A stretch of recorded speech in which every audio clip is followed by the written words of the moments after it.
अन्तरायतिमिरोपशान्तये शान्तपावनमचिन्त्य वैभवं तं नरं वपुषि कुञ्जरं मुखे मन्महे किमपि तुन्दिलं महः शरणं करवाणि शर्मदं ते चरणं वाणिचराचरोपजीव्यं करुणामसृणैः कटाक्षपातैः कुरु माम् अम्बकृतार्थसार्थवाहं शारदा शारदाम्भोजवदना वदनाम्बुजे सर्वदा सर्वदास्माकं सन्निधिः सन्निधिं क्रियात् विमलपटी कमलकुटी पुस्तकरुद्राक्ष शस्तहस्तपुटी कामाक्षि पक्ष्मलाक्षी कलितविपञ्ची विभासि वैरिञ्ची वागर्थाविव सम्पृक्तौ वागर्थप्रतिपत्तये जगतः पितरौ वन्दे पार्वती परमेश्वरौ गुरवे सर्वलोकानां भिषजे भवरोगिणां निधये सर्वविद्यानां दक्षिणामूर्तये नमः। नारायणसमारम्भां व्यासशङ्करमध्यमाम् अस्मदाचार्यपर्यन्तां वन्दे गुरुपरम्परां। नारायणं नमस्कृत्य नरं चैव नरोत्तमं देवीं सरस्वतीं व्यासं ततो जयमुदीरयेत्। शिव शिवेति शिवेति शिवेति वा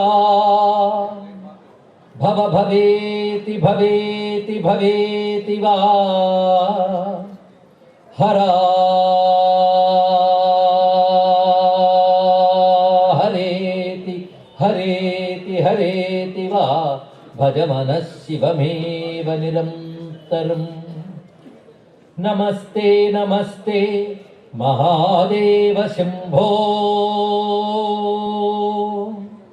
नमस्ते नमस्ते महादेव शंभो नमस्ते नमस्ते दयापूर्ण सिंधो नमस्ते नमस्ते प्रपन्नात्मबंधो नमस्ते नमस्ते नमस्ते महेशा। प्रणमामि भ्रामरी संगम प्रणतजनहृज्जलज भृंगम मदनयम पटुदर्पभंगम श्रीमल्लिकार्जुन महालिंगम श्रीमल्लिकार्जुन महालिंगम श्रीशैलस्थं महादेवं ज्योतिर्लिंगं सदाशिवं भ्रमराम्बिका समायुक्तं मल्लिकार्जुनमाश्रये श्रीमल्लिकार्जुनमाश्रये। शिवाय गुरवे नमः शिवाय गुरवे नमः शिवाय गुरवे नमः श्रीमात्रे नमः श्रीमात्रे नमः श्रीमात्रे नमः श्री विष्णुरूपाय नमः शिवाय श्रीशैलनाथाय नमः शिवाय श्रीशैलनाथाय नमः शिवाय श्रीशैलनाथाय नमः शिवाय। पर्वतं प्रतिध्वनिंచేలానండి श्रीशैलनाथाय नमः शिवाय श्रीशैलनाथाय नमः शिवाय श्रीभ्रामरीशाय नमः शिवाय। नमो महद्भ्यो ऋषिभ्यो गुरुभ्यो नमः। భ్రమరాంబికా సమేత శ్రీ మల్లికార్జున మహాలింగ స్వామికి నమస్కరించుకుంటూ స్వామి సన్నిధిలో నిన్నటి రోజున ప్రారంభించుకున్నటువంటి ద్వాదశ జ్యోతిర్లింగ మహిమ వైశిష్ట్యం. ఇందులో అసలు లింగం అనే పదానికి అర్థం చెప్పుకున్నాం. జ్యోతిర్లింగం అంటే ఏమిటో కూడా చెప్పుకోవడం జరిగింది. సమస్త ప్రపంచాన్ని ప్రకాశింపజేస్తున్నటువంటి సచ్చిదానంద స్వరూపుడైన శివుడే జ్యోతి. ఆయన అంతటా లీనమై ఉన్నవాడు, అన్నిటి యందు లీనము మాత్రమే కాకుండా అన్నిటిని లీనం చేసుకునేవాడు కనుక లింగ రూపుడు అని చెప్పబడుతున్నాడు. అటువంటి జ్యోతిర్లింగ స్వామి ఆదిత్య రూపుడై ప్రకాశిస్తూ ఆదిత్య మండలాంతర్వర్తి 55 రుద్రకళల్లో ప్రకాశిస్తున్నవాడు. ఆ 55 రుద్రకళలు ఒక చోట కలిస్తే లింగం అనాలి అని వైదిక వాంగ్మయం చెప్తున్నటువంటిది. అలాంటి 55 రుద్రకళలు కలిసినటువంటి ఆదిత్య స్వరూపుడు ద్వాదశ సంఖ్యతో ఉంటాడు గనక జ్యోతిర్లింగాలు కూడా మనం ద్వాదశ సంఖ్యతో చెప్తున్నాం. కానీ జ్యోతిర్లింగాలు 12 మాత్రమే లేవు, అనేక సంఖ్యలతో ఉన్నాయి. ఒకే పేరుతో ఉన్న అనేక లింగములు ఉన్నాయి. అదేవిధంగా విభిన్న నామాలతో ఉన్నటువంటి లింగములు కూడా ఉన్నాయి. స్వయంభూ లింగములు చాలా మటుకు జ్యోతిర్లింగములే అని ప్రస్తావన చేయబడుతూ అందులో 12 ప్రధానంగా మనం భావన చేసుకున్నాం.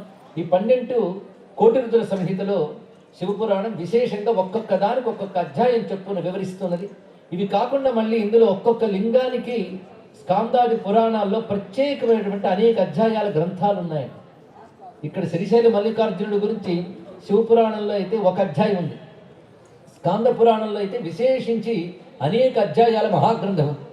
అలాగే కాశీ విశ్వనాథ జ్యోతిర్లింగ గురించి శివపురాణంలో 2 అధ్యాయాలు ఉంటే స్కాంద పురాణంలో చాలా విస్తారమైన 12 లక్షల శ్లోకాల బృహత్ గ్రంథమే ఉన్నది. ఇక్కడ అంటే ఇక్కడ ప్రస్తావనతో ఒక్కొక్క అధ్యాయం చెప్పిన మళ్ళీ ఒక్కొక్క లింగానికి విశేషమైనటువంటి వాంగ్మయం మనకున్నది. అంటే ఒక్కొక్క క్షేత్రాన్ని ఆధారం చేసుకుని యుగాల నుండి ఉన్నటువంటి అద్భుతమైన చరిత్ర, సంస్కృతి, వైభవం తలంచుకుంటూ ఉంటే ఇలాంటి యుగాల నాటి చరిత్ర కలిగిన భవ్యమైన భారతదేశంలో జన్మించినందుకు మనకు ఆనందం కలుగుతుంది, గర్వం కలుగుతుంది.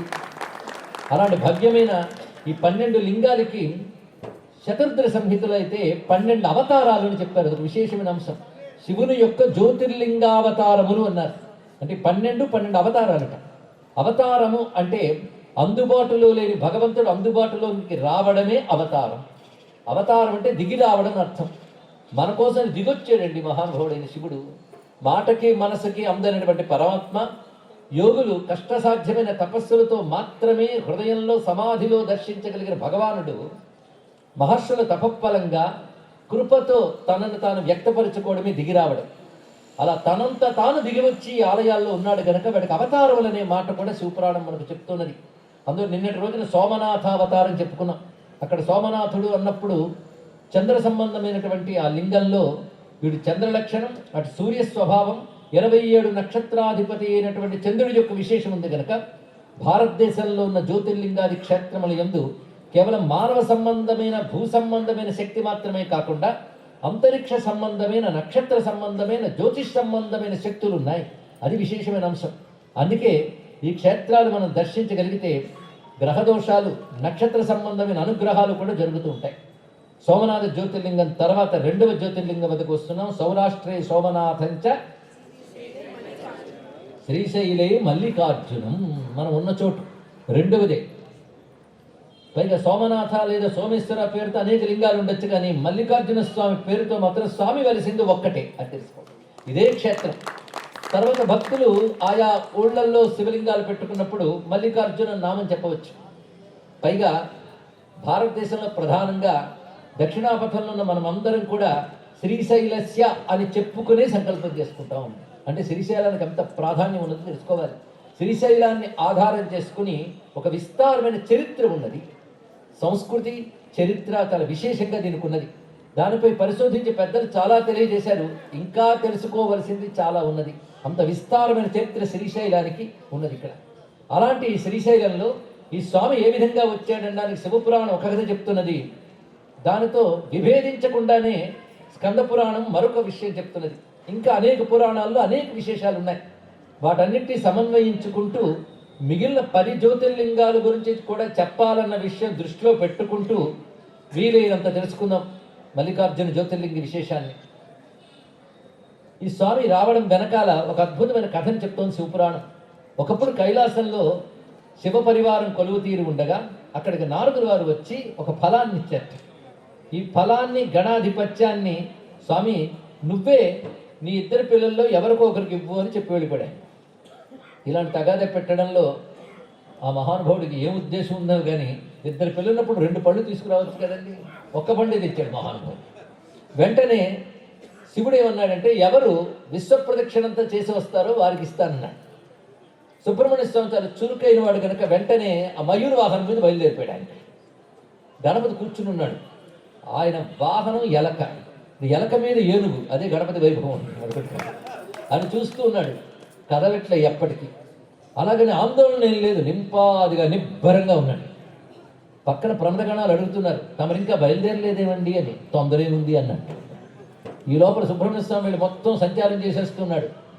అప్పుడు గణపతి నెమ్మదిగా లేచి శివపార్వతుల చుట్టూ ప్రదక్షిణ చేశాడు. ఇక్కడ చేసి ఫలం ఇవ్వండి అన్నాడు. ఇచ్చేసాడు శివుడు. వెంటనే గణాధిపత్యం కూడా అయిపోయింది. కుమారస్వామికి తాను ఎక్కడికి వెళ్ళినా అంతకుముందు గణపతి వచ్చి వెళ్ళాడన్న వైనం కనబడుతుంది.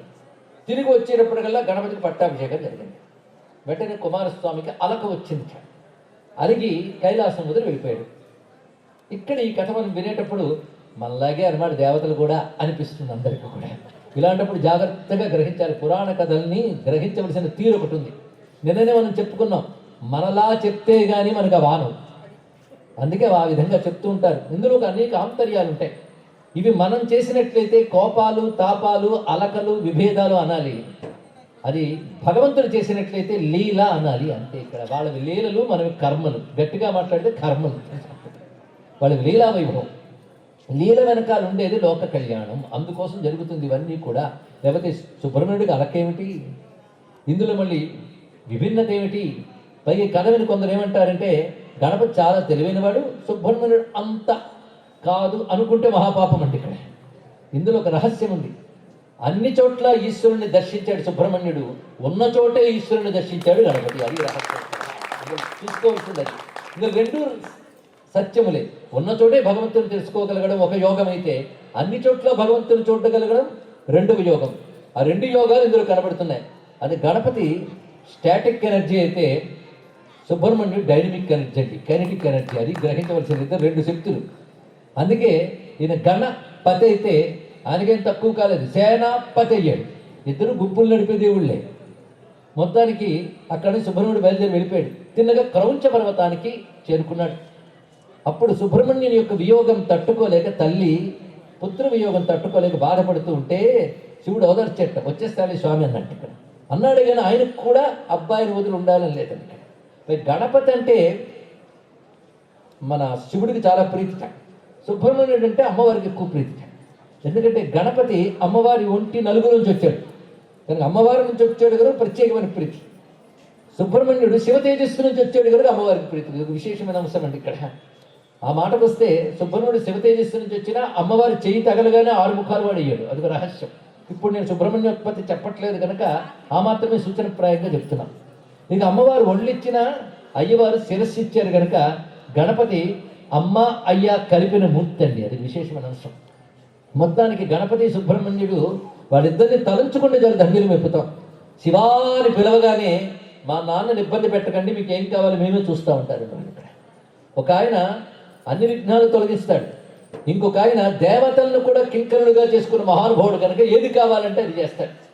వాళ్ళిద్దరూ ఇచ్చినవన్నీ ఇచ్చేసాక ఇంకా అమ్మ దగ్గరికి వెళ్తే ఆవిడ సర్వమంగళ అన్నపూర్ణమ్మ, కడుపు నిండా మనకు అన్ని ఐశ్వర్యాలు ఇచ్చేస్తారు. ఇంకా శివుడి దగ్గరికి వెళ్ళాక అడగడానికి ఏం మిగలదు, శివాన్ని ఆనందించడం తప్ప. అదే శివ పరివారం అనే దాన్ని మనం ప్రస్తావన చేసుకున్నాం. మొత్తానికి సుబ్రహ్మణ్యుడి యొక్క ఆ వియోగం తట్టుకోలేక, పుత్ర వియోగ బాధ భరించలేక పార్వతీదేవి ఎప్పుడు వేదన పడుతున్నదో, వెంటనే శివుడు దేవతల్ని పిలిపించి, మీరు వెళ్ళి చెప్పండి అమ్మా నాన్న నీ కోసం ఎదురు చూస్తున్నారు, అలక మాని రమ్మని చెప్పండి అంటే దేవతలు వెళతారు ఆయన వద్దకు. ఎంత ప్రార్థించిన ససేమిరా అంటాడండి ఆయన, రాడు. వెంటనే దేవతలు వచ్చి చెప్తే మనమే వెళదాం పదా అని ఆ క్రౌంచ పర్వతం వైపు శివుడు పార్వతీ సమేతుడే బయలుదేరి రాగానే వాళ్ళు వస్తున్నారని తెలిసి మరొక 3 యోజనాలు దూరం వెళ్ళిపోయాడు సుబ్రహ్మణ్యుడు. ఇంకా వీళ్ళిద్దరూ అక్కడ ఆగి సుబ్రహ్మణ్య స్వామిని చూడటం కోసమని జ్యోతి రూపంతో ఆయన దర్శనానికి వెళ్ళి బుజ్జగించారు, తిరిగి రమ్మని. నేను రానన్నాడు. సరే నేను దర్శించడానికి మేమే వస్తుంటాం అని వాళ్ళు ఒక నిర్ణయానికి వచ్చి, ఎప్పుడంటే అప్పుడు సుబ్రహ్మణ్యుడి దగ్గరికి వెళ్ళడానికి అనువుగా ఆ క్రౌంచ పర్వత సమీపంలో ఉండాలి అనుకున్నారట జ్యోతి రూపులైన వారు ఉభయులు కూడా. అలా అనుకున్న సమయంలో ఇక్కడ ఒక పర్వతం కనబడింది. ఇవన్నీ ఇలా ఒక్కదాని కూడా లంకి ఉంటాయండి. దేవతల లీలల వెనకాల ఇంత ఆంతర్యం. ఆ పర్వతం సామాన్యమైంది కాదు. శిలాదుడు అనే ఒక మహర్షి యొక్క పుత్రులు ఇద్దరున్నారు. అందులో మొదటివాడి పేరు మంచి పేరు పెట్టాడు, నంది. నంది అంటే ఎప్పుడూ ఆనందంగా ఉండువాడు అని అర్థం. ఎప్పుడు ఆనందంగా ఎవడుంటాడంటే ఎవడు శివుణ్ణి చూస్తూ ఉంటాడో వాడు ఆనందంగా ఉంటాడు. ఇది తెలుసుకోండి. ఎవరి దృష్టి శివునిపై ఉంటుందో వాడు ఆనందంగా ఉంటాడు. ఎవడి దృష్టి ప్రపంచంపై ఉంటుందో వాడికి ఎప్పుడూ సుఖదుఖాలు కలుగుతూ పోతూ ఉంటాయి. అందుకే మన ఆలయానికి వెళ్ళి చూస్తే నందీశ్వరుడు ఎప్పుడు శివుణ్ణే చూస్తూ ఉంటాడు. మీరు గమనించారో లేదా? దీన్ని బట్టి దృష్టి శివుడిపై పెట్టవయ్యా, నువ్వు నాలాగే ఆనందంగా ఉంటావు అని చెప్తూ ఉంటాడు నందీశ్వరుడు. ఆ నంది పెద్ద తపస్సు చేశాడు. చేసి శివానుగ్రహం పొంది శివునికి వాహనమయ్యాడు. అంతేకాదు శివుని గణాల్లో ప్రధానమైనటువంటి అధ్యక్ష స్థానాన్ని పొందాడు. 2 పదవులు వచ్చాయి. ఒకటి వాహన యోగం, రెండవది గణాధ్యక్షుడిగా ఉన్నాడు ఆయన నందీశ్వరుడు. ఇలా నందికి గొప్ప వైభవం లభించింది. శిలాద పుత్రుడు, పైగా శివాంశ సంభూతుడు ఆయన. శివాంశ సంభూతుడు కానివాడు శివుని దగ్గర ఉండలేడు. అది తెలుసుకోండి. అందుకే శివుని దగ్గర ఉండాలంటే శివాంశ సంభూతుడు కావాలి. శిలాద మహర్షి తపస్సు చేత శివాంశ నందిగా పుట్టి తపస్సు చేసి స్వామి కైలాసానికి చేరుకున్నాడు. 2వ పుత్రుడు ఉన్నాడు. ఆయన పేరు పర్వతుడు. పర్వతుడు అన్న నంది అన్న ఇంచుమించు ఒకటే అర్థం అండి. పర్వము, పర్వం అనేది కూడా ఒక విధమైన ఆనందమే. పర్వం తనోతి అంటే ఆనందము విస్తరించి ఉన్నటువంటి వాడే పర్వతుడు. అలాంటి పర్వతుడు ఏం చేశాడంటే, స్వామి ఎలాగైనా నన్ను కూడా అనుగ్రహించాలని ఈయన ఒక విధమైన తపస్సు చేశాడు. ఆ తపస్సుకు బలంగా శివుడు ప్రత్యక్షమై నీకేం కావాలన్నాడు. మా అన్నగారు నిన్ను మూపును మోస్తూ ఉంటారు, నేను నా శిరస్సుపై నిన్ను ఎప్పుడు ఉంచుకోవాలనుకుంటున్నానయ్యా, కాబట్టి నా శిరస్సు నువ్వు ఉండాలి అని అనగానే అనుగ్రహిస్తున్నాను శివుడు. ఆ పర్వతుడే ఈ శ్రీశైలముగా మారింది. అది శ్రీశైలం అంటే శ్రీ పర్వతం అని పేరు. ఇక్కడ శైలం అంటే పర్వతమే. పర్వతుడే పర్వతమయ్యాడు. ఆయన పొందిన శ్రీ సామాన్యమైంది కాదు. ఎందుకంటే శివశక్తుల్ని శిరస్సును దాల్చడం కంటే శ్రీ ఏముంటుందండి. అంటే ఇది మామూలు పర్వతం కాకుండా శ్రీ పర్వతముగా శోభిల్లుతున్నది. కనుక పర్వతుడు శ్రీ పర్వతుడు అయ్యాడు. ఇంకా శ్రీ అనే మాటకి వేదం ప్రకారంగా వేదము అనే అర్థం. ఇక్కడ రుచామాని యజుగుంషి సాహి స్త్రీ రమృతాసతాం అని వేదమే చెప్తున్నది. ఇక్కడ స్త్రీ అంటే ఋగ్యజిస్సామాత్మకమైన వేదమని. అందుకే ఇది వేదమే ఈ పర్వతము. వేదమునందు ప్రతిపాదింపబడే పరతత్వమే వేదవేద్యుడు. అందుకే వేదమే శ్రీ పర్వతమై వేద వేద్యుడే శివుడై ఇక్కడ కనబడిస్తున్నాడు మనకి. ఇది ఒక రహస్యమైన అంశం. అందుకే ఎప్పుడైతే పర్వతుడు శివసేవా భాగ్యం పొందాడో శివుడు అనుగ్రహించాడు. ఆ అనుగ్రహానికి ఈ రాక ఒక యోగమైందండి. అందుకే సుబ్రహ్మణ్యుని చూడాలని మిషతో వచ్చిన శివుడు పార్వతి ఇక్కడ ఒక చోట కూర్చోగానే దేవతలందరూ వచ్చి ప్రార్థన చేసి, స్వామి ఇక్కడ నువ్వు ఎల్లవేళలా సన్నిధి చేయాలని ప్రార్థించారు. ఆ ప్రార్థన ఫలంగా శివుడు జ్యోతిర్లింగమూర్తిగా వెలసి ఉన్నాడు. ఏకకాలంలో సుబ్రహ్మణ్యుని దర్శించడము, అదేవిధంగా ఈ శ్రీపర్వతంపై నిలబడడం కూడా జరిగింది. అది శ్రీపర్వతము, క్రౌంచ పర్వతము ఇంచుమించు ఒకే నామమా లేక 2 సమీప పర్వతములా అని పురాణం మీమాంసను పెట్టినప్పటికీ కూడా శివుడు ఇక్కడ ఈ శ్రీపర్వతంపై వెలసిన వైనాన్ని మనం తలంచుకుంటే ఈ గాథే చాలా దివ్యమైనది. శివుడు జ్యోతిర్లింగంగా వచ్చినటువంటి కథ ఇది. కనుక శివుణ్ణి ఇక్కడికి రప్పించిన సుబ్రహ్మణ్య స్వామికి నమస్కారం చేసుకున్నాం. మరొక రహస్యం, ఇది ఎంత శివశక్తుల క్షేత్రమో అంత సుబ్రహ్మణ్య క్షేత్రం. సుబ్రహ్మణ్యుడు ప్రధానంగా ఇక్కడ ఆలయంగా మనకు కనబడకపోయినప్పటికీ కూడా సుబ్రహ్మణ్య శక్తి ఉన్నది ఇక్కడ. దక్షిణాపథానికి సుబ్రహ్మణ్యుడు రావడం వెనకాల అనేక కారణాలు ఉన్నాయి. ఇక్కడి నుంచి క్రమంగా ఆయన సూరపద్ముడు మొదలైన అసురుల్ని సంహరించాడు. ఉత్తరాపథంలో తారకాసుర సంహారం చేసిన తర్వాత ఆయన సోదరులైనటువంటి సూరపద్మ, సింహముఖ మొదలైన ధనుజుల్ని ఆయన దక్షిణ సముద్ర తీరంలో ఉన్నటువంటి వారిని సంహరించాడు. అదే మనకి తిరుచెందూరు అనే క్షేత్రంగా కనబడుతున్నది. ఆయన దక్షిణాపథానికి రావడం వెనకాల ఉండేటువంటి మహాప్రయోజనం ఇది. అందుకే సుబ్రహ్మణ్యుడు దక్షిణాపథాన్ని తరింపజేసినటువంటి దైవం అయ్యాడు. ఆయన కోసం శివుడు కూడా ఈ విధంగా వచ్చాడు. అందుకే శ్రీపర్వతంపై శివుడు వచ్చినటువంటి జ్యోతిర్లింగ వైభవాన్ని శివపురాణం ఈ విధంగా వర్ణిస్తుంటే స్కాంద పురాణం చెప్పిన దాన్ని కూడా కలిపి మనం చెప్పుకున్నాం. మొత్తానికి శ్రీపర్వతం అంత మహిమ కలిగినది. శివుడు జ్యోతిస్వరూపుడై రావడమే కాకుండా అమ్మవారు కూడా శివునితో పాటే మొదట వచ్చినది. ఆ తల్లి పేరు అర్ధనారీశ్వరి. ఇదొక అద్భుతమైన రహస్యాంశం. ఇక్కడున్న అమ్మవారు శివునితో పాటు వచ్చిన శక్తి పేరు అర్ధనారీశ్వరి. ఇది మనకి మల్లికార్జున స్వామి దర్శనం చేసుకుని మనం వస్తూ ఉంటే అక్కడే కనబడుతుందండి. అయితే ఒకప్పుడు ఇక్కడే చెప్పడం జరిగింది, అర్ధనారీశ్వరుడు అని రాసి ఉండేది ఒకప్పుడు. చెప్పుకున్న అర్ధనారీశ్వరుడు కాదు, అది అర్ధనారీశ్వరి. అమ్మవారు అక్కడ అర్ధనారీశ్వరి అనే పేరుతో ఉన్నారని పురాణం స్పష్టంగా చెప్తోంది. తర్వాత కాలగతిలో ఆ విషయాన్ని కొందరు విస్మరించడం చేత అర్ధనారీశ్వరుడు అని భావించారు. కానీ అర్ధనారీశ్వరియే. ఎందుకంటే అర్ధనారీశ్వరుడు అయితే శివుడు అవుతాడు కదా. శివుడైతే ఎదురుగా ఏ వాహనం ఉండాలి? వృషభ వాహనం ఉండాలి. కానీ మీరు గమనించండి, దాని ఎదురుగా సింహవాహనం ఉంటుంది. అంటే ప్రాచీన కాలం నుంచి సింహవాహనం ఎవరికి ఉంటుంది? అమ్మవారికి ఉంటుంది. కనుకనే అది అర్ధనారీశ్వరి. అయితే ఇంతకు అర్ధనారీశ్వరుడా అర్ధనారీశ్వర్యా ఏది సత్యం అంటే, సగం శివుడు ఉంటే సగం అమ్మవారు ఉంటే, అమ్మ వైపు నుంచి ఆలోచిస్తే అమ్మలో సగం శివుడు, శివుడి వైపు నుంచి ఆలోచిస్తే శివుడిలో సగం అమ్మ, మన వైపు నుంచి ఆలోచిస్తే ఇద్దరు కలిసాం. అందుకే అర్ధనారీశ్వరి అనే దేవత మొట్టమొదటి ఇక్కడ శివునితో పాటు ఉండేదండి. ఇక్కడ అత్యంత ప్రాచీన కాలంలో ఏనాటి యుగాల నాటికతో ఎన్ని అవతారాలో జరగక ముందు జరిగిన అత్యంత ప్రాచీనమైన తొలి యుగాల నాటి కథ మనం చెప్పుకున్నాం. ఆ విధంగా ఇక్కడ జ్యోతిర్లింగం వచ్చింది. అంతేకాదు ఆ పర్వతము శివుని ఎప్పుడైతే స్వీకరించిందో శివుని యొక్క దివ్య తేజస్సు పర్వతం అంతా వ్యాపించిపోయింది. ఒక దీపాన్ని మనం పెట్టగానే కాంతి ప్రసరించిపోతుంది కదా, అలాగే శివుడు జ్యోతిస్వరూపంగా ఈ పర్వతంపై వెలయగానే శివుని యొక్క మహా తేజస్సు పర్వతం అంతా వ్యాపించిపోయింది. అప్పుడు శ్రీశైలంపై జ్యోతిర్లింగం కాకుండా శ్రీశైలమే జ్యోతిర్లింగంగా ప్రకాశిస్తుంది.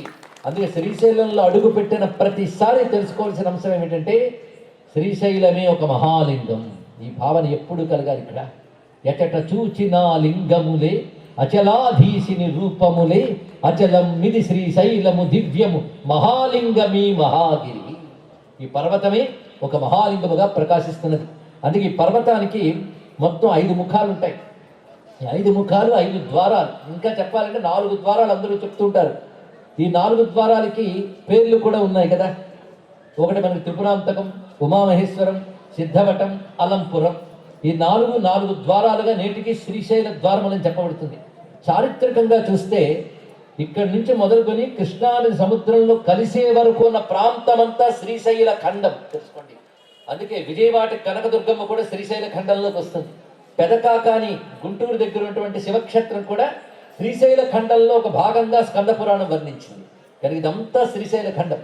అందుకే ఈ ప్రాంతాల్లో అనేక చోట్ల శివుణ్ణి మల్లికార్జునుడని అమ్మవారిని భ్రమరాంబని కొలుచుకుంటారు. మీరు గమనించవలసిన మరొక అంశం.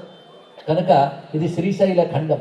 చరిత్రలు మారి అనేక రకాల పరిణామాలు జరిగినప్పటికీ కూడా ఈ తెలుగునాట కృష్ణా తీరం వరకు ఉన్న ప్రాంతమంతా శివభూమియే, శివశక్తుల భూమియే. అవునన్నా కాదన్నా గింజుకున్నా ఇది శివశక్తుల ప్రాంతమే. ఎంతమంది ఎన్ని దురాక్రమణలు చేసినా ఇది శివశక్తుల భూమి తెలుసుకోవాలి. ఇక్కడ ఇది శ్రీశైల ఖండం యొక్క వైభవం. ఈ శ్రీశైల ఖండ మహిమ చాలా విస్తారమైన గ్రంథం అండి. ఇక్కడ అనేక పురాణాల్లో, ఆగమాల్లో, సిద్ధులు రచించిన యోగ శాస్త్రాల్లో శ్రీశైల మహిమ చెప్పబడుతున్నది. అంతేకాదు యోగ తారావళి అనే గ్రంథంలో శంకర భగవత్పాదులు వారు అంటారు, శ్రీశైల క్షేత్రానికి చేరి ఇక్కడ గుహల్లో నన్ను నేను మరచిపోయి నా తలపై పక్షులు గూడు కట్టినా తెలియనంత సమాధి స్థితి ఎప్పుడు లభిస్తుందో కదా అంటాడు. ఇక్కడ శ్రీశైల శృంగ కుహరవు కదాను లక్ష్యై, ఎప్పుడు పొందుతానో కదా అన్నాడు. భగవత్పాదుల వారికి కూడా శ్రీశైలం వచ్చిన తర్వాత ఇక్కడ నుంచి కథల బుద్ధి వేయలేదు. ఏదో ఉంది శ్రీశైలంలో. అలాగే శంకరుల తర్వాత మళ్ళీ శంకరులంతటి వారు అని చెప్పదగినటువంటి మహాతేజం భూమిపై 100 ఏళ్ల పాటు నడయాడినటువంటి దక్షిణామూర్తి యొక్క మరొక అవతారం శ్రీ శ్రీ శ్రీ చంద్రశేఖరేంద్ర శాస్త్రి మహాస్వామి వారు ఈ శ్రీశైలంకు వచ్చినప్పుడు ఘట్టములు చాలా విశేషం. ఇక్కడ ఆయన వచ్చి ప్రసంగించిన మాటలు, శంకరులు తపస్సు చేసిన హాటకేశ్వరం ఆ తపోభూమి. ఇది గుర్తుపెట్టుకుని ఇక్కడున్న వారందరూ కూడా అది తపోభూమి అని తెలుసుకుని దానికి తగ్గ పవిత్రతను అక్కడ కాపాడాలి. వచ్చే యాత్రికులు, ఆలయాన్ని నిర్వహించే వారు కూడా ఈ బాధ్యత వహిస్తే ఇంకా సంతోషం. అది విహార భూమి కాదు. అక్కడ కూల్ డ్రింకులు, నానా రకాల చెత్త తిని పారేసే చోటు కాకుండా తపోభూమిగా అది కాపాడబడాలి. ఆ పాలధార, పంచధార అని చెప్పబడుతున్న హాటకేశ్వరం భగవత్పాదుల వారు తపస్సు చేసినటువంటి చోటు.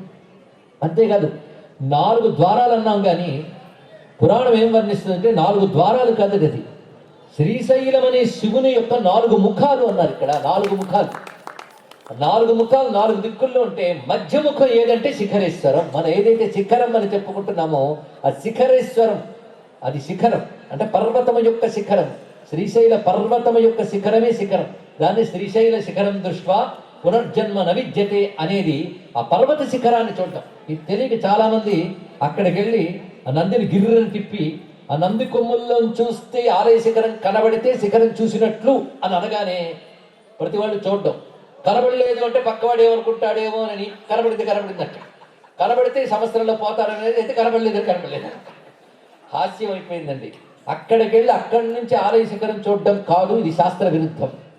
మొత్తం శ్రీశైల పర్వత శ్రేణిలో సమున్నతమైన శృంగం ఏదైతే ఉన్నదో అది శ్రీశైల శిఖరం. ఆ శిఖరాన్ని చూసి నమస్కరించమన్నారు. అంటే అక్కడి నుంచి ఆలయ శిఖరం కాదు, ఆలయాల తర్వాత వచ్చాయి, పర్వతం ముందుంది తెలుసుకోండి. ఇక్కడ ప్రధానమైన అంశం ఇక్కడ. అందుకే మహాపర్వతమే ఆ శిఖరేశ్వరం ఏదైతే ఉందో అది శివుని యొక్క 5వ గదం. మొత్తం ఈ పర్వతం అంతా కలుపుకుంటే 5 ముఖాల శివుడు. 5 ముఖాలకే మనం 4 ముఖాలని 4 ద్వారాలు అన్నాం. ఆ 4 ద్వారాలు శివుడే ఉన్నాడు.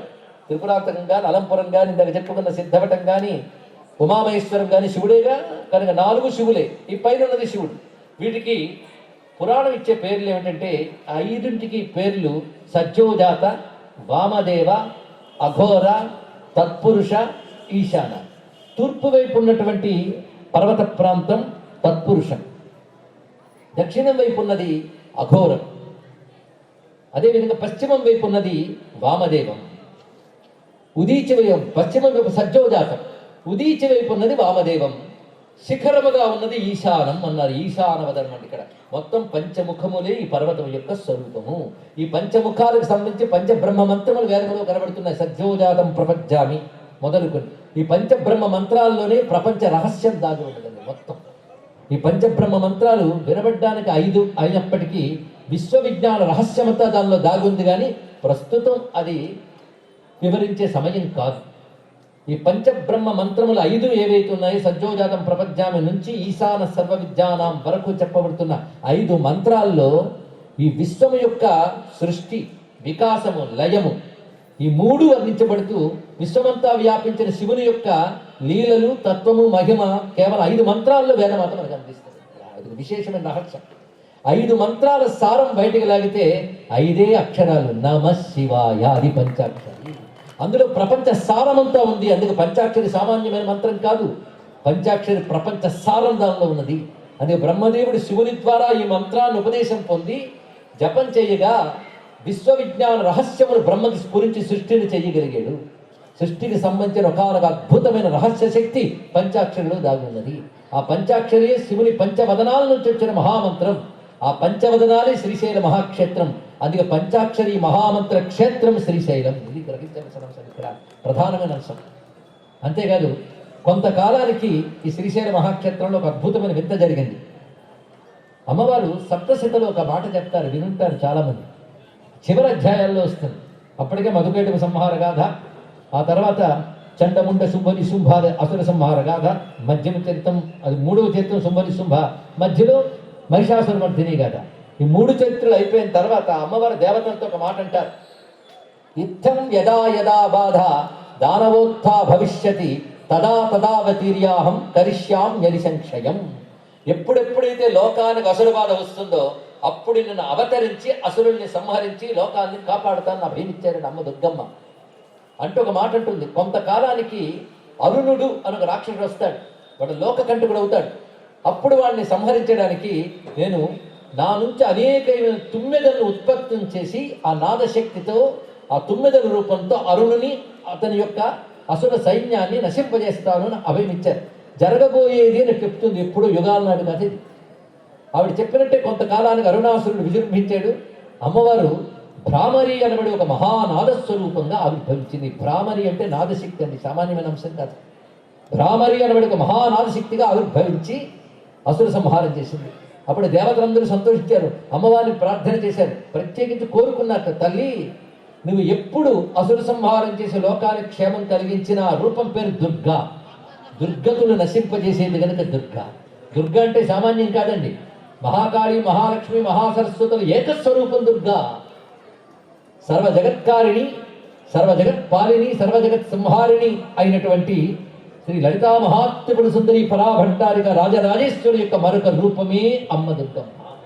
అటువంటి ఆ దుర్గా పరదేవతని అపర్ణ, చండిక, చండముండాసుర ఋషియుడిని కీర్తించబడే తల్లి దుర్లభ, దుర్గమ, దుర్గా, దుఃఖహంత్రి, సుఖప్రద అని భావించబడేటువంటి ఏ తల్లి ఉన్నదో ఆ తల్లిని దేవతలు ప్రార్థన చేసి, అమ్మ ఎల్లవేళలా ఈ లోకాన్ని కాపాడడానికై నువ్వు ఈ అవతరించిన రూపంతోనే భూమి యొక్క ఉండాలి అని ప్రార్థన చేశారు.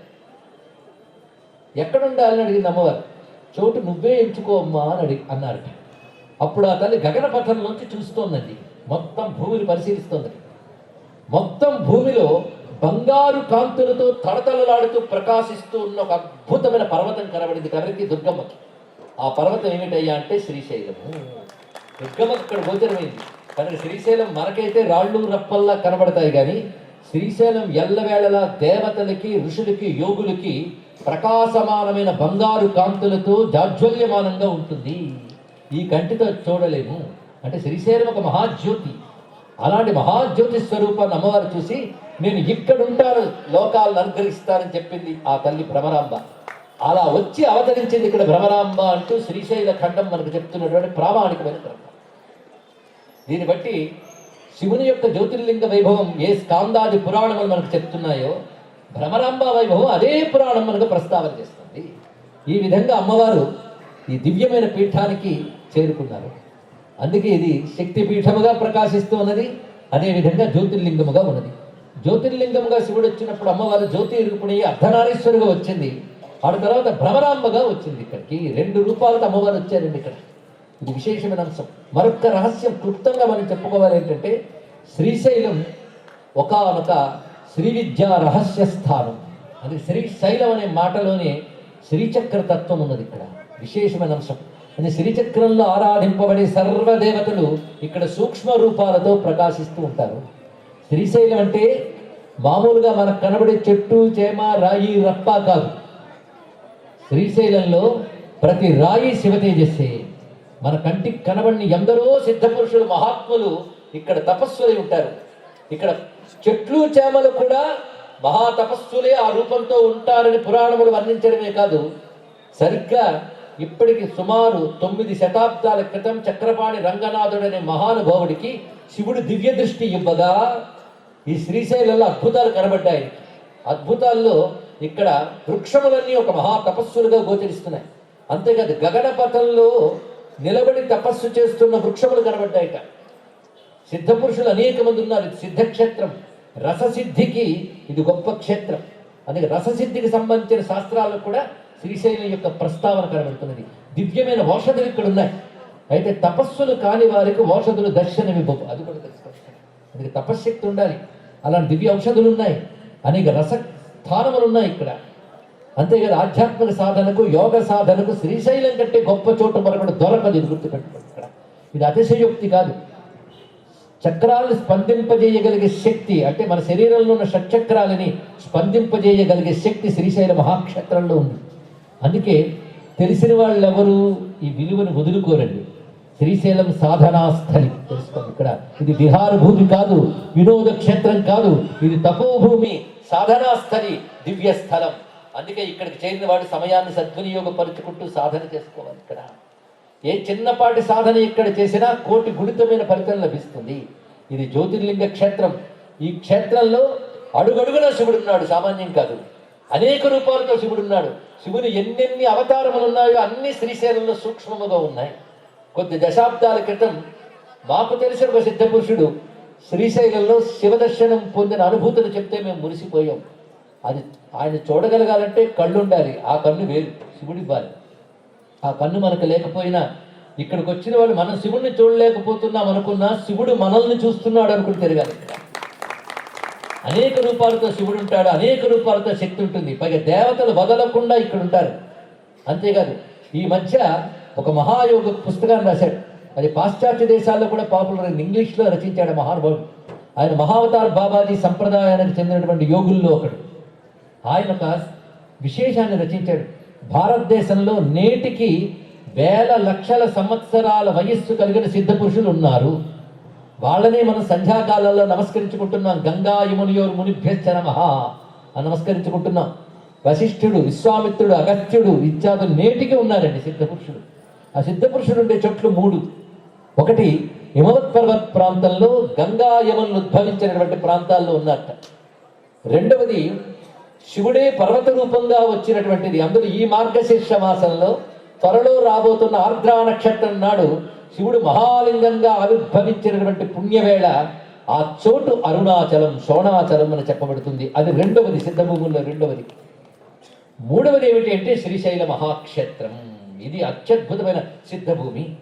అంతేకాదు, శ్రీశైలంలో సాధన చెయ్యాలని చెప్పి హిమాలయ యోగులు సాయంకాలం వేళ యోగశక్తితో శ్రీశైలానికి చేరుకుని ఇక్కడున్న ఏకాంత స్థలముల యందు సాధన చేసి మళ్ళీ ప్రాతకాలానికల్లా హిమాలయాలకు చేరతారండి. అది పెద్ద రహస్యమైన అంశం ఇక్కడ. దీన్ని బట్టి ఎంత హిమాలయాల్లో ఉన్న శ్రీశైలానికి వచ్చి సాధన చెయ్యాలి అని వాళ్ళు అనుకుంటున్నారంటే ఎంత గొప్ప పర్వతమో చూడండి. ఇక్కడ విలువ తెలిసి బ్రతకాలండి. విలువ తెలియకపోతే రత్నం కూడా రాయిలా కనబడుతుంది. ఇక్కడ మనకు తేలిగ్గా దొరుకుతుంది కదా అని ఈ పర్వతాన్ని సామాన్యంగా చూడరాదు. దేవతలు, యోగులు, సిద్ధపురుషులు ఈ క్షేత్రానికి రావాలని తహతహలాడుతూ ఉంటారు. యోగ శాస్త్ర ప్రకారంగా చూస్తే శ్రీశైలానికి మరొక ప్రత్యేకత ఉన్నది ఇక్కడ. అందుకే శ్రీశైల మల్లికార్జునుడికి మాత్రమే మహాలింగం అని పేరు ఉందండి. దేనికి ఇది పరిశీలించండి. ఇక్కడ మల్లికార్జున మహాలింగం అంటారు ఇక్కడ స్వామివారికి. సేవే శ్రీగిరి మల్లికార్జున మహాలింగం శివాలింగితం అన్నారు ఆదిశంకర భగవత్పాల వారి. సంధ్యారంభ విజృంభితం శృతిశిరస్థానాంతరాధిష్ఠితం సప్రేమ భ్రమరాభిరామమసకృత్ సద్వాసనాశోభితం భోగీంద్రాభరణం సమస్త సుమనసేవ్యం గుణావిష్కృతం సేవే శ్రీగిరి మల్లికార్జున మహాలింగం శివాలింగితం. మహాలింగం అనే మాట శాస్త్రముల యందు వాడబడింది. ఇది మామూలు పదం కాదు. మహా అంటే గొప్ప అని అర్థం. ఇక్కడ ఏమిటయ్యా అంత గొప్ప లింగం మహాలింగం, ఎందుకు ఆ పేరు అన్నారు? ఒకరు అన్నారు, ఇంత గుడి, ఇంత సామ్రాజ్యం ఉంది, ఇది ఎవరిదో చూస్తే అది ఇంతే ఉన్నాడు ఏంటి అన్నాడు. ఇక్కడ లేకపోతే ఇంత శరీరం మనకుంది, ఇంత శరీరం నడిపేవాడు మాత్రం ఇంత చిన్న జ్యోతి రూపంగా మన శరీరంలో ఉన్నాడు. ఇక్కడ శివుడు సూక్ష్మంగా ఉంటూనే స్థూలమైన జగత్తును నడుపుతూ ఉంటాడు భగవానుడు. అందుకు ఇక్కడ విశేషం ఏంటంటే ఈ చోటు ప్రత్యేకత. మహాలింగం ఎందుకన్నారో తెలుసుకోవాలి. నిన్న మనం ఒక మాట చెప్పుకున్నాం, గుర్తుందో లేదు, యోగ శాస్త్రపరంగా చెప్పుకున్నాం. ఎందుకంటే శివక్షేత్రముల గురించి భౌతికంగా క్షేత్రాల పరంగా చెప్పవచ్చు. ఇది సామాన్యులు క్షేత్ర మహిమాన్ని చూస్తారు. ఈ క్షేత్రాలకే యోగ సాధన చేస్తే మనలో శివుడు కనబడతాడు. స్వయంభూలింగం మూలాధార క్షేత్రంలో ఉంటుందని, అనాహతంలో అంటే హృదయ స్థానంలో బాణలింగం ఉంటుందని, భూమధ్య స్థానంలో జ్యోతిర్లింగం ఉంటుందని అందరికీ తెలుసు. కానీ జ్యోతిర్లింగ క్షేత్రాలు ఏవి వెళ్ళినప్పటికీ కూడా ఆజ్ఞాచక్ర స్థానం స్పందిస్తుందండి. ఇది తెలుసుకోవాల్సింది. అందుకే అక్కడ వెంటనే ధ్యానానికి కూర్చుంటే మీకు వెంటనే శివుడు అందుతాడు. అయితే ఇక్కడ సరిగ్గా ఆజ్ఞాచక్రం నుంచి మూలాధారం వరకు చూసినట్లయితే పంచభూతాలు ప్లస్ మనస్సు ఉంటాయి. విశుద్ధి చక్రం ఆకాశ చక్రం, అనాహత చక్రం, ఆ తర్వాత వాయు చక్రం, మణిపూర్ అగ్ని చక్రం, ఆ తర్వాత జలచక్రం, ఆ తర్వాత భూచక్రం. 5 చక్రాలు. ఆజ్ఞాచక్రం మనశ్చక్రం, బుద్ధి చక్రం. ఈ 5 ప్లస్ 1 ఇదే అండి బ్రతుకు. పంచభూతాలు మనస్సు, వీటితోనే మన బ్రతుకంతా వెళుతూ ఉంటుంది. కనుక పంచభూతాలు మనస్సు కలిపితే ప్రపంచం. దీన్ని నడిపేవాడు భగవానుడు, ఆయన పైన ఉంటాడు.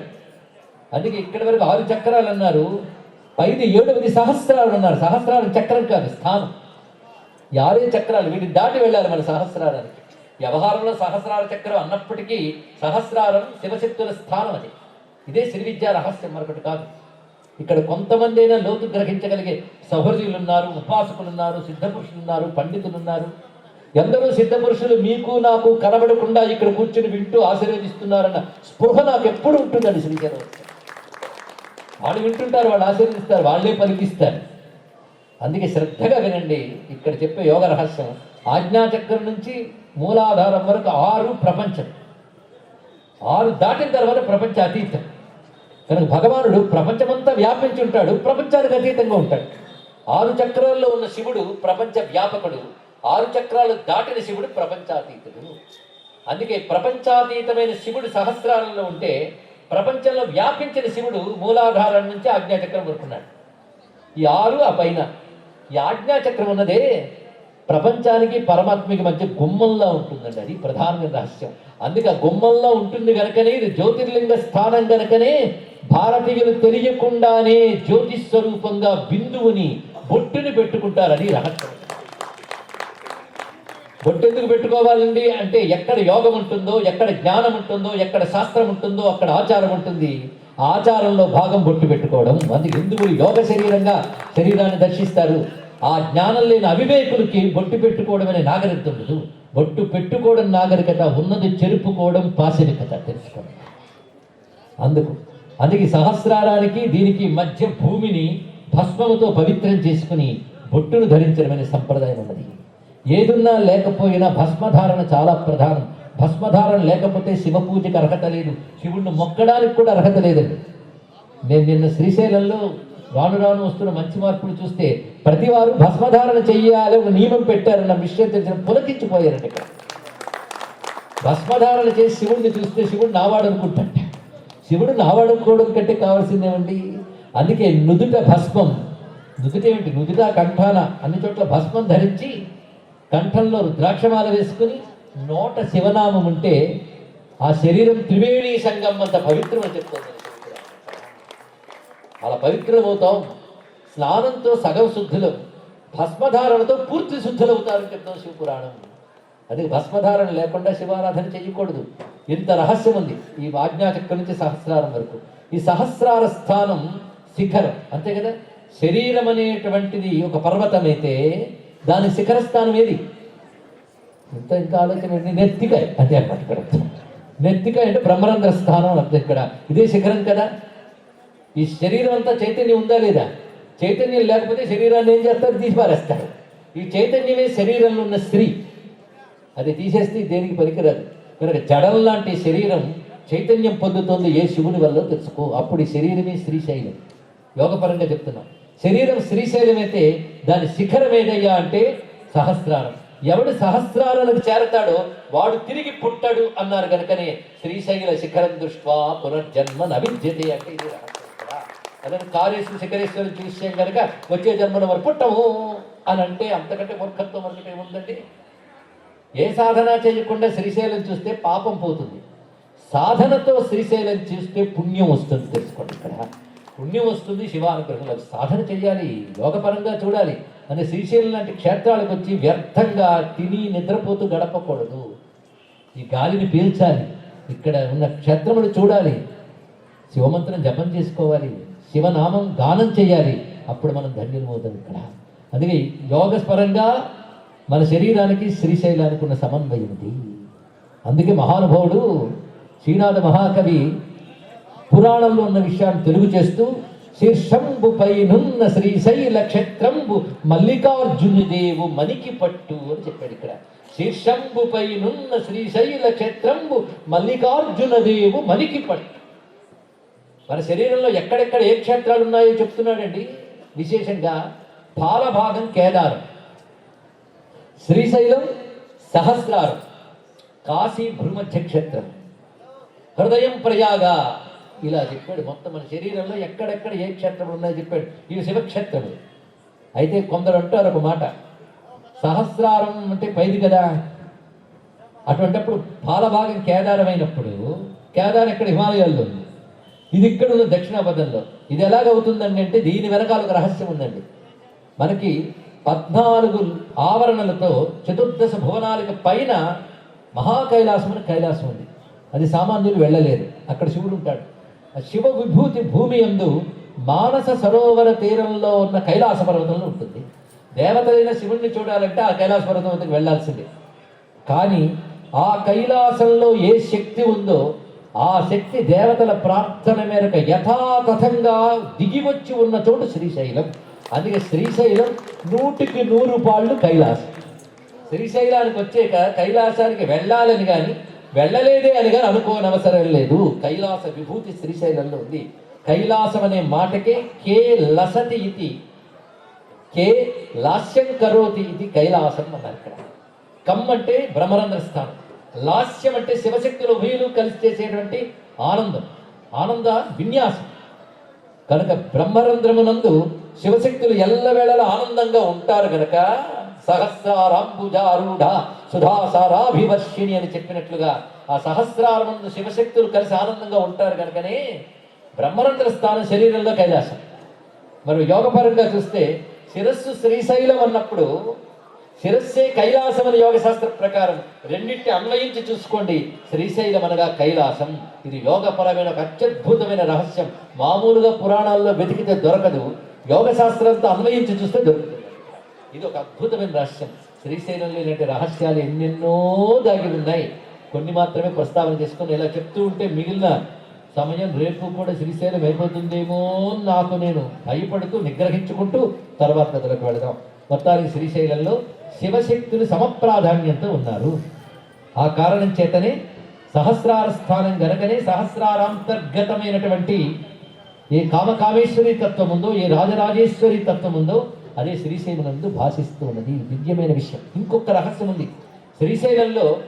శ్రీశైలమే జ్యోతిర్లింగం అని చెప్పుకున్నాక మనం చూడగలవే కాకుండా మనం చూడలేని లింగాలు చాలా ఉన్నాయి శ్రీశైలంలో. మానవులు ప్రవేశించలేని దుర్గమమైన ప్రాంతాలు నేటికి ఉన్నాయి. అంతేకాదు మనం వెళ్ళినా రాయి తప్ప కనబడతాయి. అదే చోటుకు మహా ఆలయం ఉంటుంది, మన కంటికి కనబడుతుంది. సిద్ధులకి దృష్టి వికసిస్తే అవి కనబడతాయి. అలాంటి బంగారంతో నిర్మించిన ఆలయాలు, జ్యోతిర్మయమైన ఆలయాలు శ్రీశైల పర్వతాల్లో బోలెడున్నాయి. ఇది కేవలం ఒక కల్పన కాదు, కొందరు సిద్ధపురుషులు దర్శించారు. అంతేకాదు ఈ శ్రీశైలం నారాయణుడు అనేక రూపాలతో వచ్చి ఇక్కడ స్వామిని సేవించుకున్నాడు. అందుకే విష్ణు స్వరూపాలు చాలా ఉన్నాయి. విష్ణువు యొక్క గురుస్వరూపమైన దత్తాత్రేయ స్వామి వారి యొక్క క్షేత్రాల్లో ఒకటి శ్రీశైలం. ఇది విశేషమైన అంశం. నేటికి దత్తుడు ఇక్కడ తపస్సు చేసిన చోటు ఉన్నది, మీరు చూడవచ్చు. అదేవిధంగా దత్తాత్రేయ స్వామి వారు ఇక్కడ వచ్చి శ్రీశైల స్వామిని చూసిన వైనంగా ఇక్కడ త్రిఫల వృక్షం కూడా మనకు ప్రకాశిస్తున్నది. రేపు మనకు దత్త జయంతి కూడా వస్తున్నది. ఎన్ని విశేషమైన అంశములు చూడండి ఇక్కడ.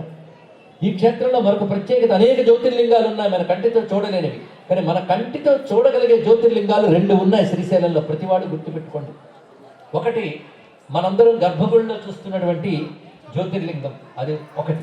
రెండవది వృద్ధమల్లికార్జునం అని మనం ఏదైతే వ్యవహరిస్తున్నామో అది కూడా జ్యోతిర్లింగం. ఇది మరువరాదు, ఇది మహాజ్యోతిర్లింగం. ఇక్కడ 2 ఒకే సమాన శక్తితో ఉంటాయి. జ్యోతిర్లింగ స్వరూపములవి.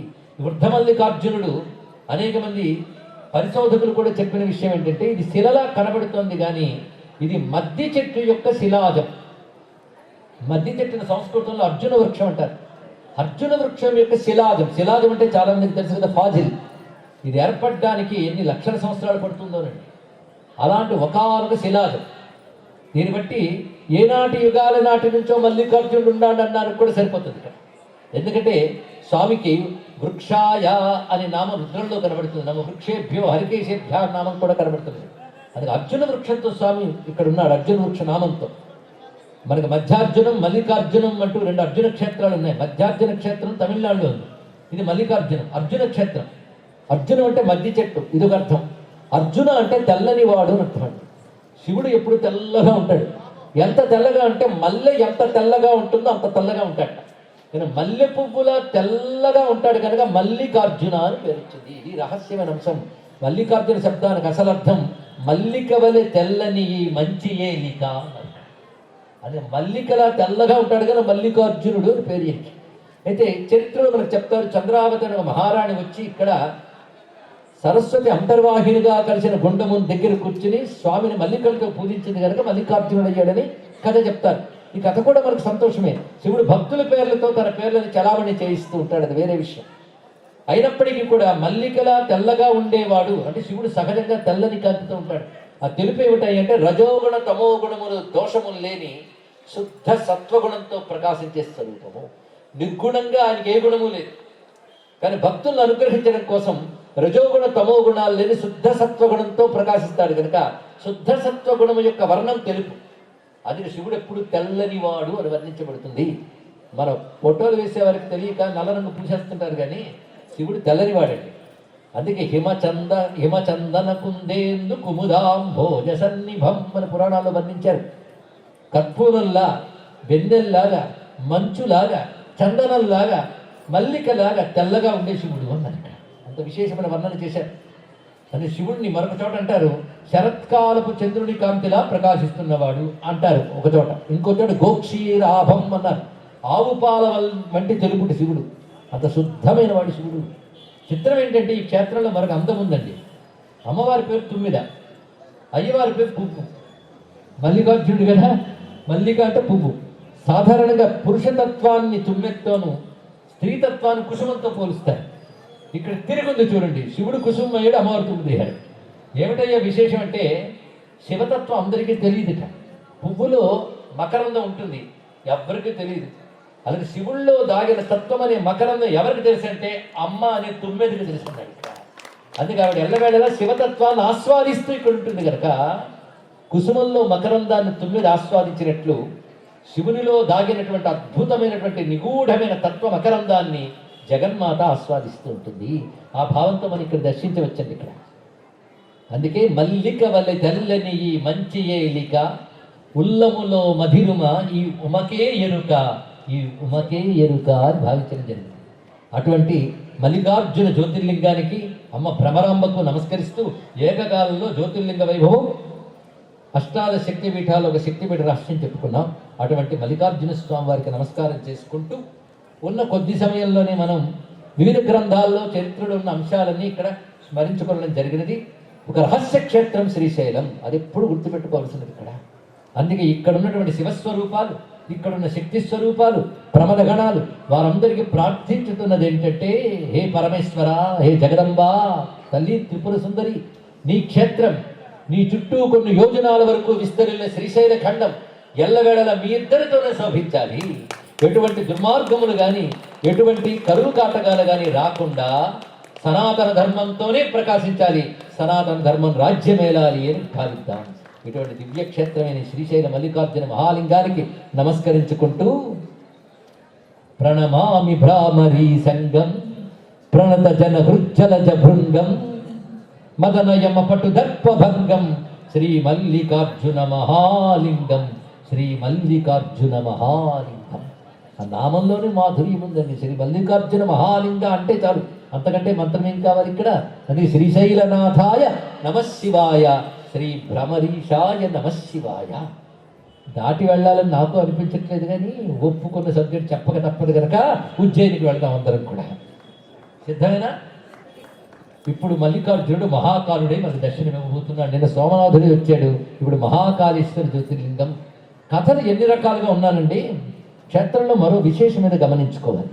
అందుకే చెప్పుకున్న కథలు సామాన్యులకు ప్రీతి కలిగించడం కోసం జరిగినవే చెప్తారు, అక్కడితో ఆపేస్తారు. కానీ ఇంకా ఎన్నో రహస్యాలు ఉంటాయి. అందుకే సోమనాథుడి గురించి కూడా కొన్ని రహస్యాలు చెప్పుకున్నాం. మహాకాలుడు అంటే ఏమిటి? కాలం అందరికీ తెలుసు. సూర్యుడు ఉదయిస్తే ఉదయం, అస్తమిస్తే రాత్రి, రెండు అహోరాత్రులు కలిపితే ఒక పగలు, అంతే. అహోరాత్రం కలిపితే ఒక రోజు, అంతే కదా. ఇలాగ మనం కాలాన్ని నిర్ణయిస్తాం. కానీ సూర్యచంద్రుడు కూడా దాటిన అంతరిక్షంలో కాలం ఇది. ఈ కాలం ఎప్పటికో అప్పుడు లయం అవ్వాల్సిందే. ఈ కాలాన్ని కూడా లయం చేసుకునేవాడెవడు? అతని పేరు మహాకాలుడు అంటారు. ఇక్కడ సృష్టి అంతా ఖండకాలం, ఖండకాలం అంటే పార్ట్లు పార్ట్లు అంటే. ఈ అనంతమైన కాలం ఏదైతే ఉన్నదో బ్రహ్మకు కూడా అతీతమైనది. బ్రహ్మగారికి 100 కల్పాలు అయిపోతే ఆయన అయిపోతాడు కనుక అన్నిటిని లయం చేసుకునే కాలస్వరూపుడు. కాలం అంటే నియతి అని అర్థం. నియతి కలయతి నియతి ఇది కాలహ అన్నారు ఇక్కడ. నియతి అంటే ఏది ఎప్పుడు ఎక్కడ ఎలా జరగాలి అనేటువంటి విధానం పేరు నియతి. ఇది మీరు నేను ఏర్పరచలేము, అది ఏర్పరిచేవాడే భగవంతుడు. అదొక్కటి ఆలోచిస్తే నాస్తికుడైనా దండం పెట్టాల్సిందే. సూర్యుడు తూర్పును ఉదయించాలి, ఎవరు పెట్టారు రూలు? మా ముత్తాత గారేమో అడుగుతానండి అని లాభం లేదండి. ఇక్కడ ఇవి ఎవరు మార్చలేరు. సూర్యుడు తూర్పును ఉదయించును, అగ్ని మండును, గాలి వీచును, నీరు ప్రవహించును, భూమి నిలబడును, చంద్రుడు ఉదయించును అస్తమించును, మనిషి కళ్ళు తెరిచి చూచును, కాలు నడచును. వీటి నియతి అంటారు.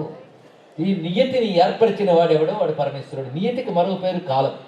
ఈ కాలాన్ని ఏర్పరుస్తాడు, తాను కాలానికి లొంగడు.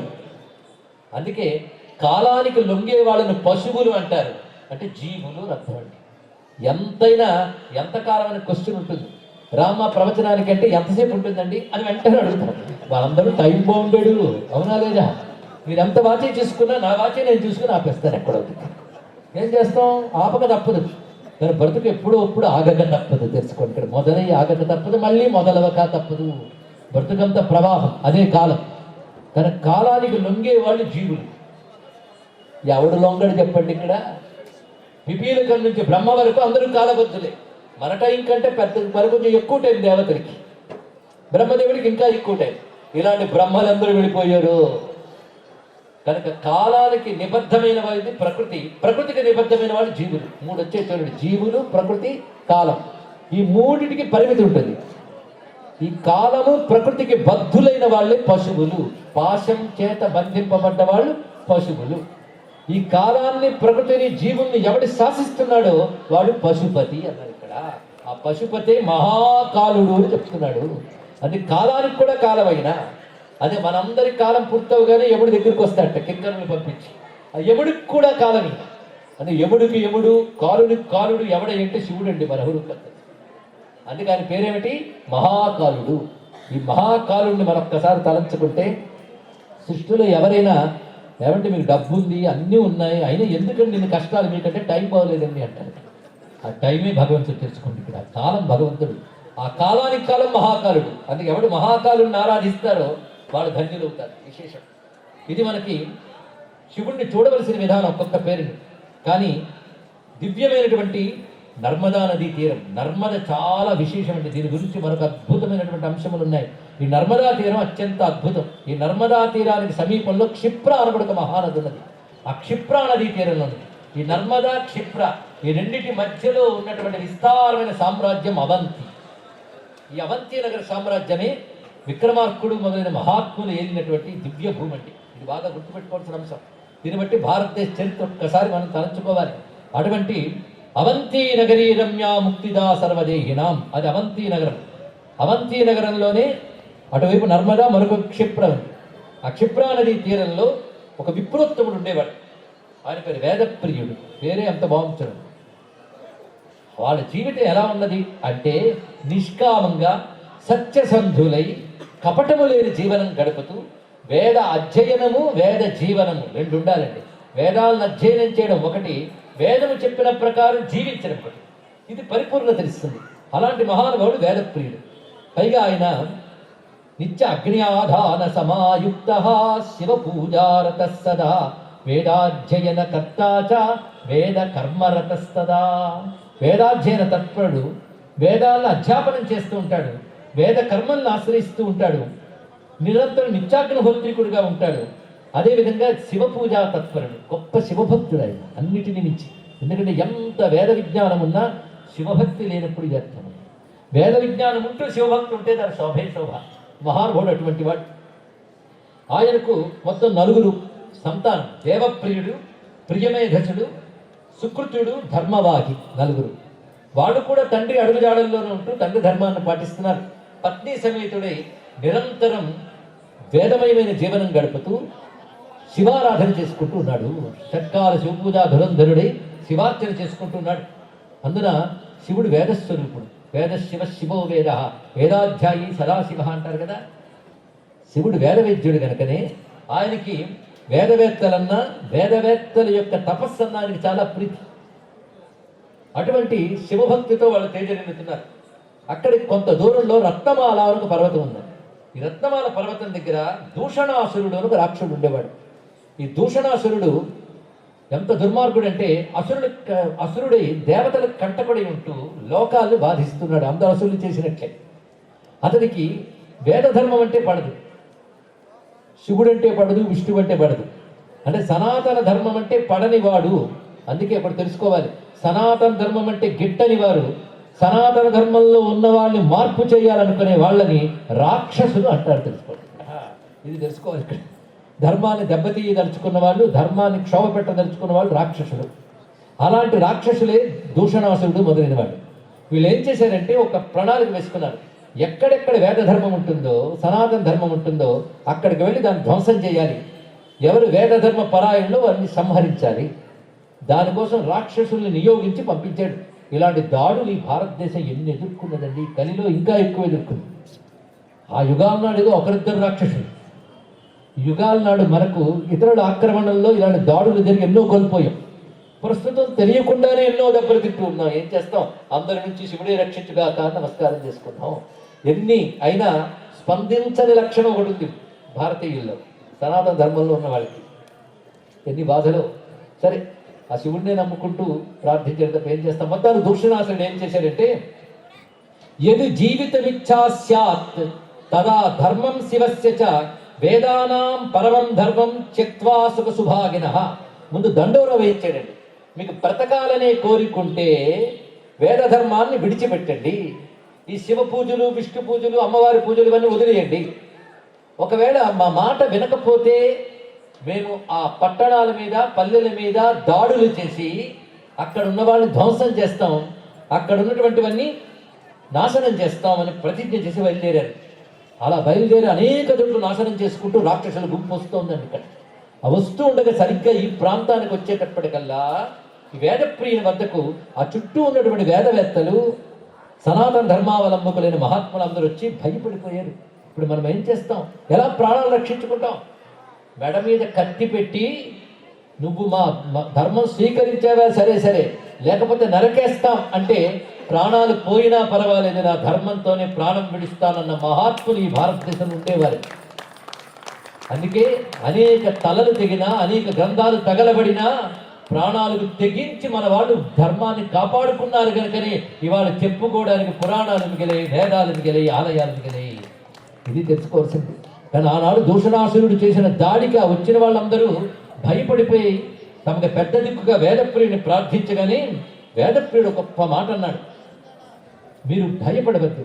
ఎందుకంటే సామాన్యుడికి జరిగే అవమానం వాడు ఎవరిని ఆశ్రయించాడో వాళ్ళకి తగులుతుంది. మనందరూ సామాన్యులు.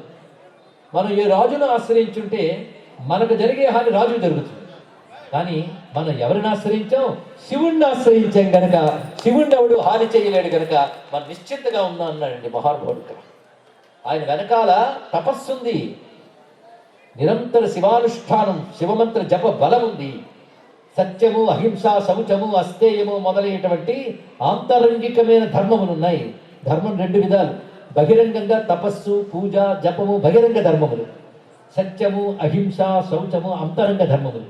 ఈ అంతరంగ బహిరంగ ధర్మాలతో ఉండే భక్తే ఉత్తమ భక్తి అనిపించుకుంటుంది. అంతేగాని ఊరికనే బాహ్యంగా ఎన్ని చేసినా అంతరంగంలో సుగుణాలు లేకపోతే శివుడి మెచ్చడు. ఆ రెండిటితో ఉన్న మహాత్ములు వేదప్రియుడు మొదలైన వారు అని వీళ్ళు అంటూ ఉన్నారో లేదో వచ్చారు. వాళ్ళు వచ్చి మీరు శివ పూజ మానుతారా? సరే సరే, లేకపోతే మిమ్మల్ని సంహరిస్తామన్నాడు. అప్పుడే పార్థివలింగ పూజ చేసి కూర్చున్నాడు మహానుభావుడు అయినటువంటి వేదప్రియుడు.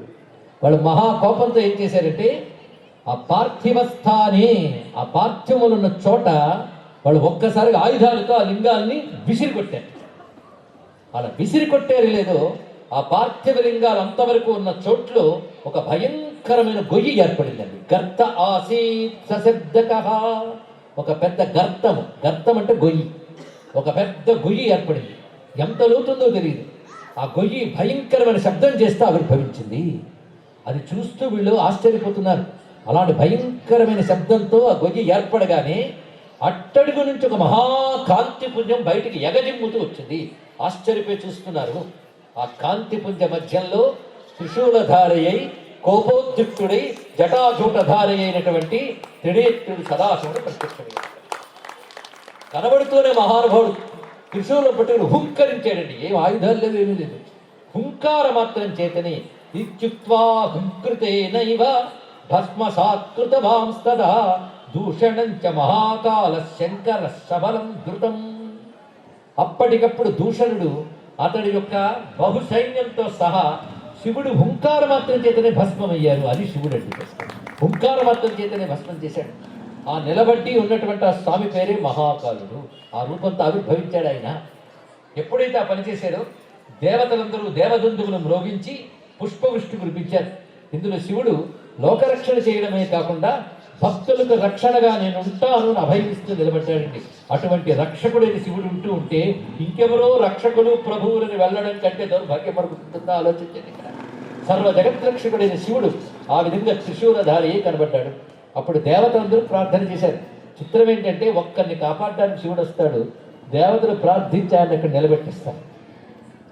దేవతలందరూ ఋషులతో సహా వచ్చి ప్రార్థన చేసి, స్వామి నీ భక్త రక్షణకి సాక్ష్యంగా, అసుర సంహారానికి నిదర్శనగా నువ్వు ఇక్కడ ఎల్లవేళలా ఉండాలి అని మేము ప్రార్థన చేస్తున్నాం అనగానే అప్పుడు నేను జ్యోతిర్లింగ రూపంతో ఉంటాను అని శివుడు అక్కడ నిలబడ్డాడు.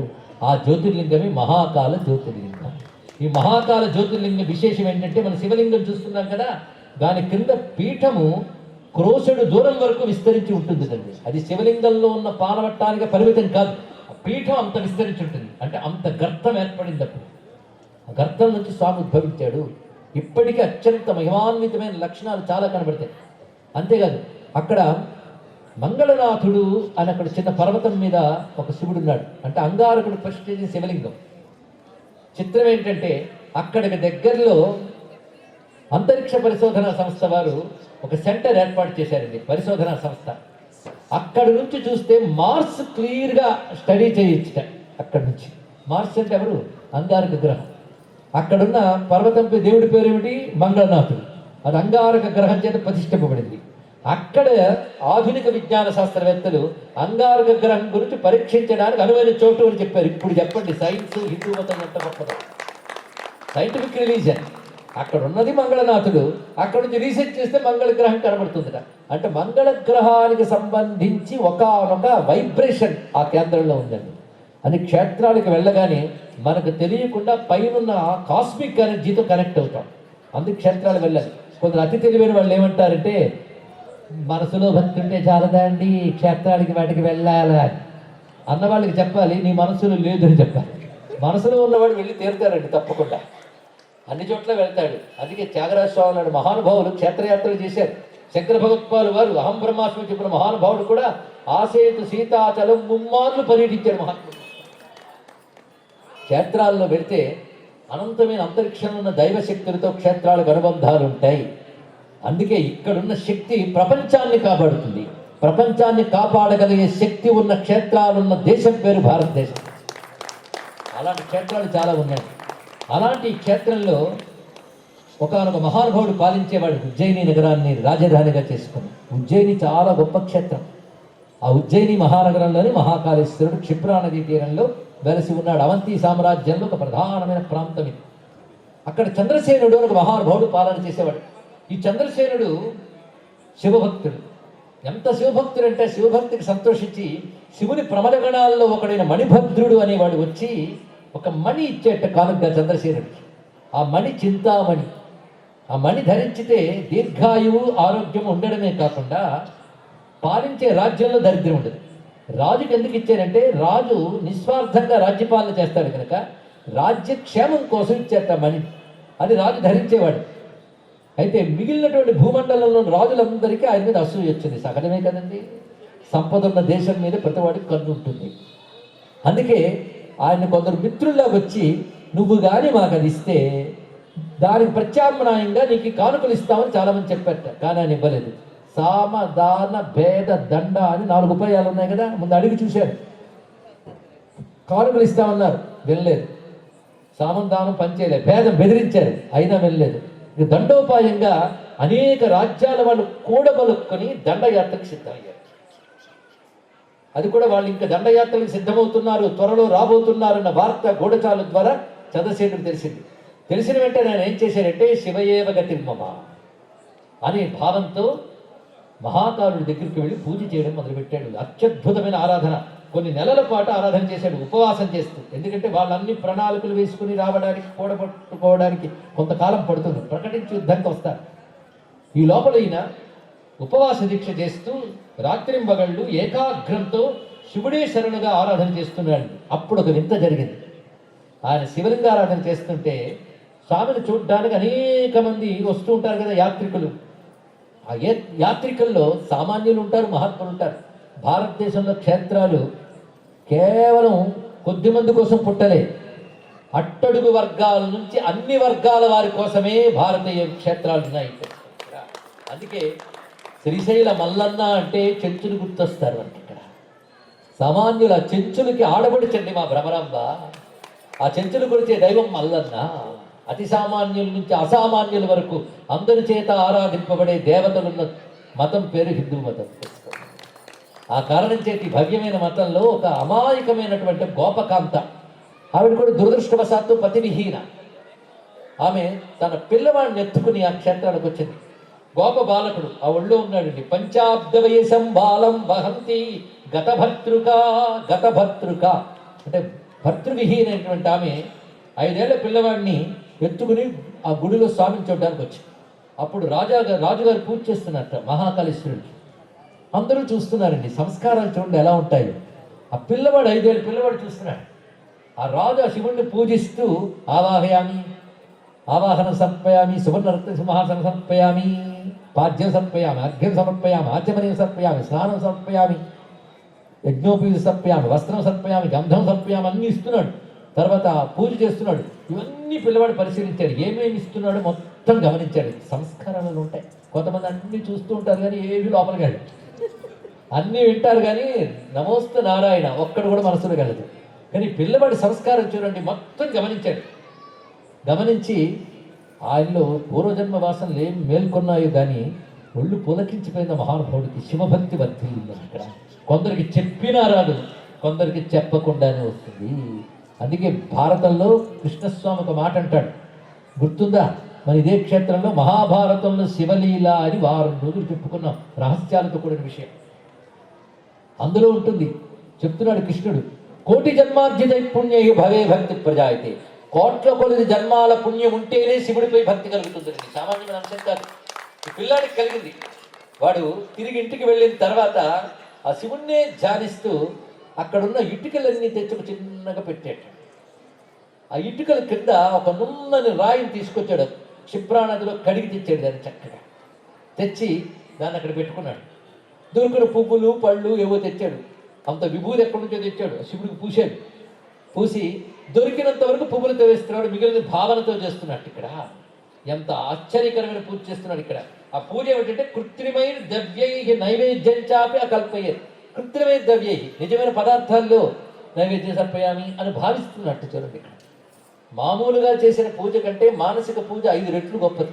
అందుకనే మామూలు పూజ మానేశానంటే అనడం కాదు, మానసుతో కలిపి చేయమన్నారు. ఇక్కడ తెలుసుకోవాల్సింది మొత్తానికి ఆ పిల్లవాడు అంత చక్కగా పూజ చేస్తున్నాడు.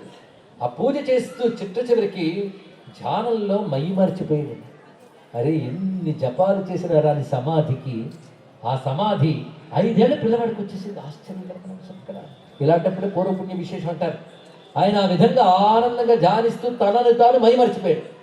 ఈ తల్లి వంట వండి పిల్లవాడిని భోజనానికి పిలుస్తూ అరే రారా అని, కానీ ఇతను కనబడలేదు. వెతుక్కుంటూ వచ్చే బిడ్డలు ఇక్కడ కూర్చున్నాడు. మరి పిలుస్తుంటే నీకు కాదా లోపలికి రా అన్నది. కానీ ఆయన మాట వినే స్థితిలో లేడు. అంతర్ముఖ సమాధితో శివుణ్ణే ధ్యానిస్తూ, అంటే బయట శివ పూజ చేసి లోపల మహాకాలుని దర్శిస్తూ మై మరిచిపోయాడు. ఆ తల్లి వచ్చి తట్టి పిలిచింది, అయినా పలకలేదు. కొట్టి పిలిచింది, అయినా పలకలేదు.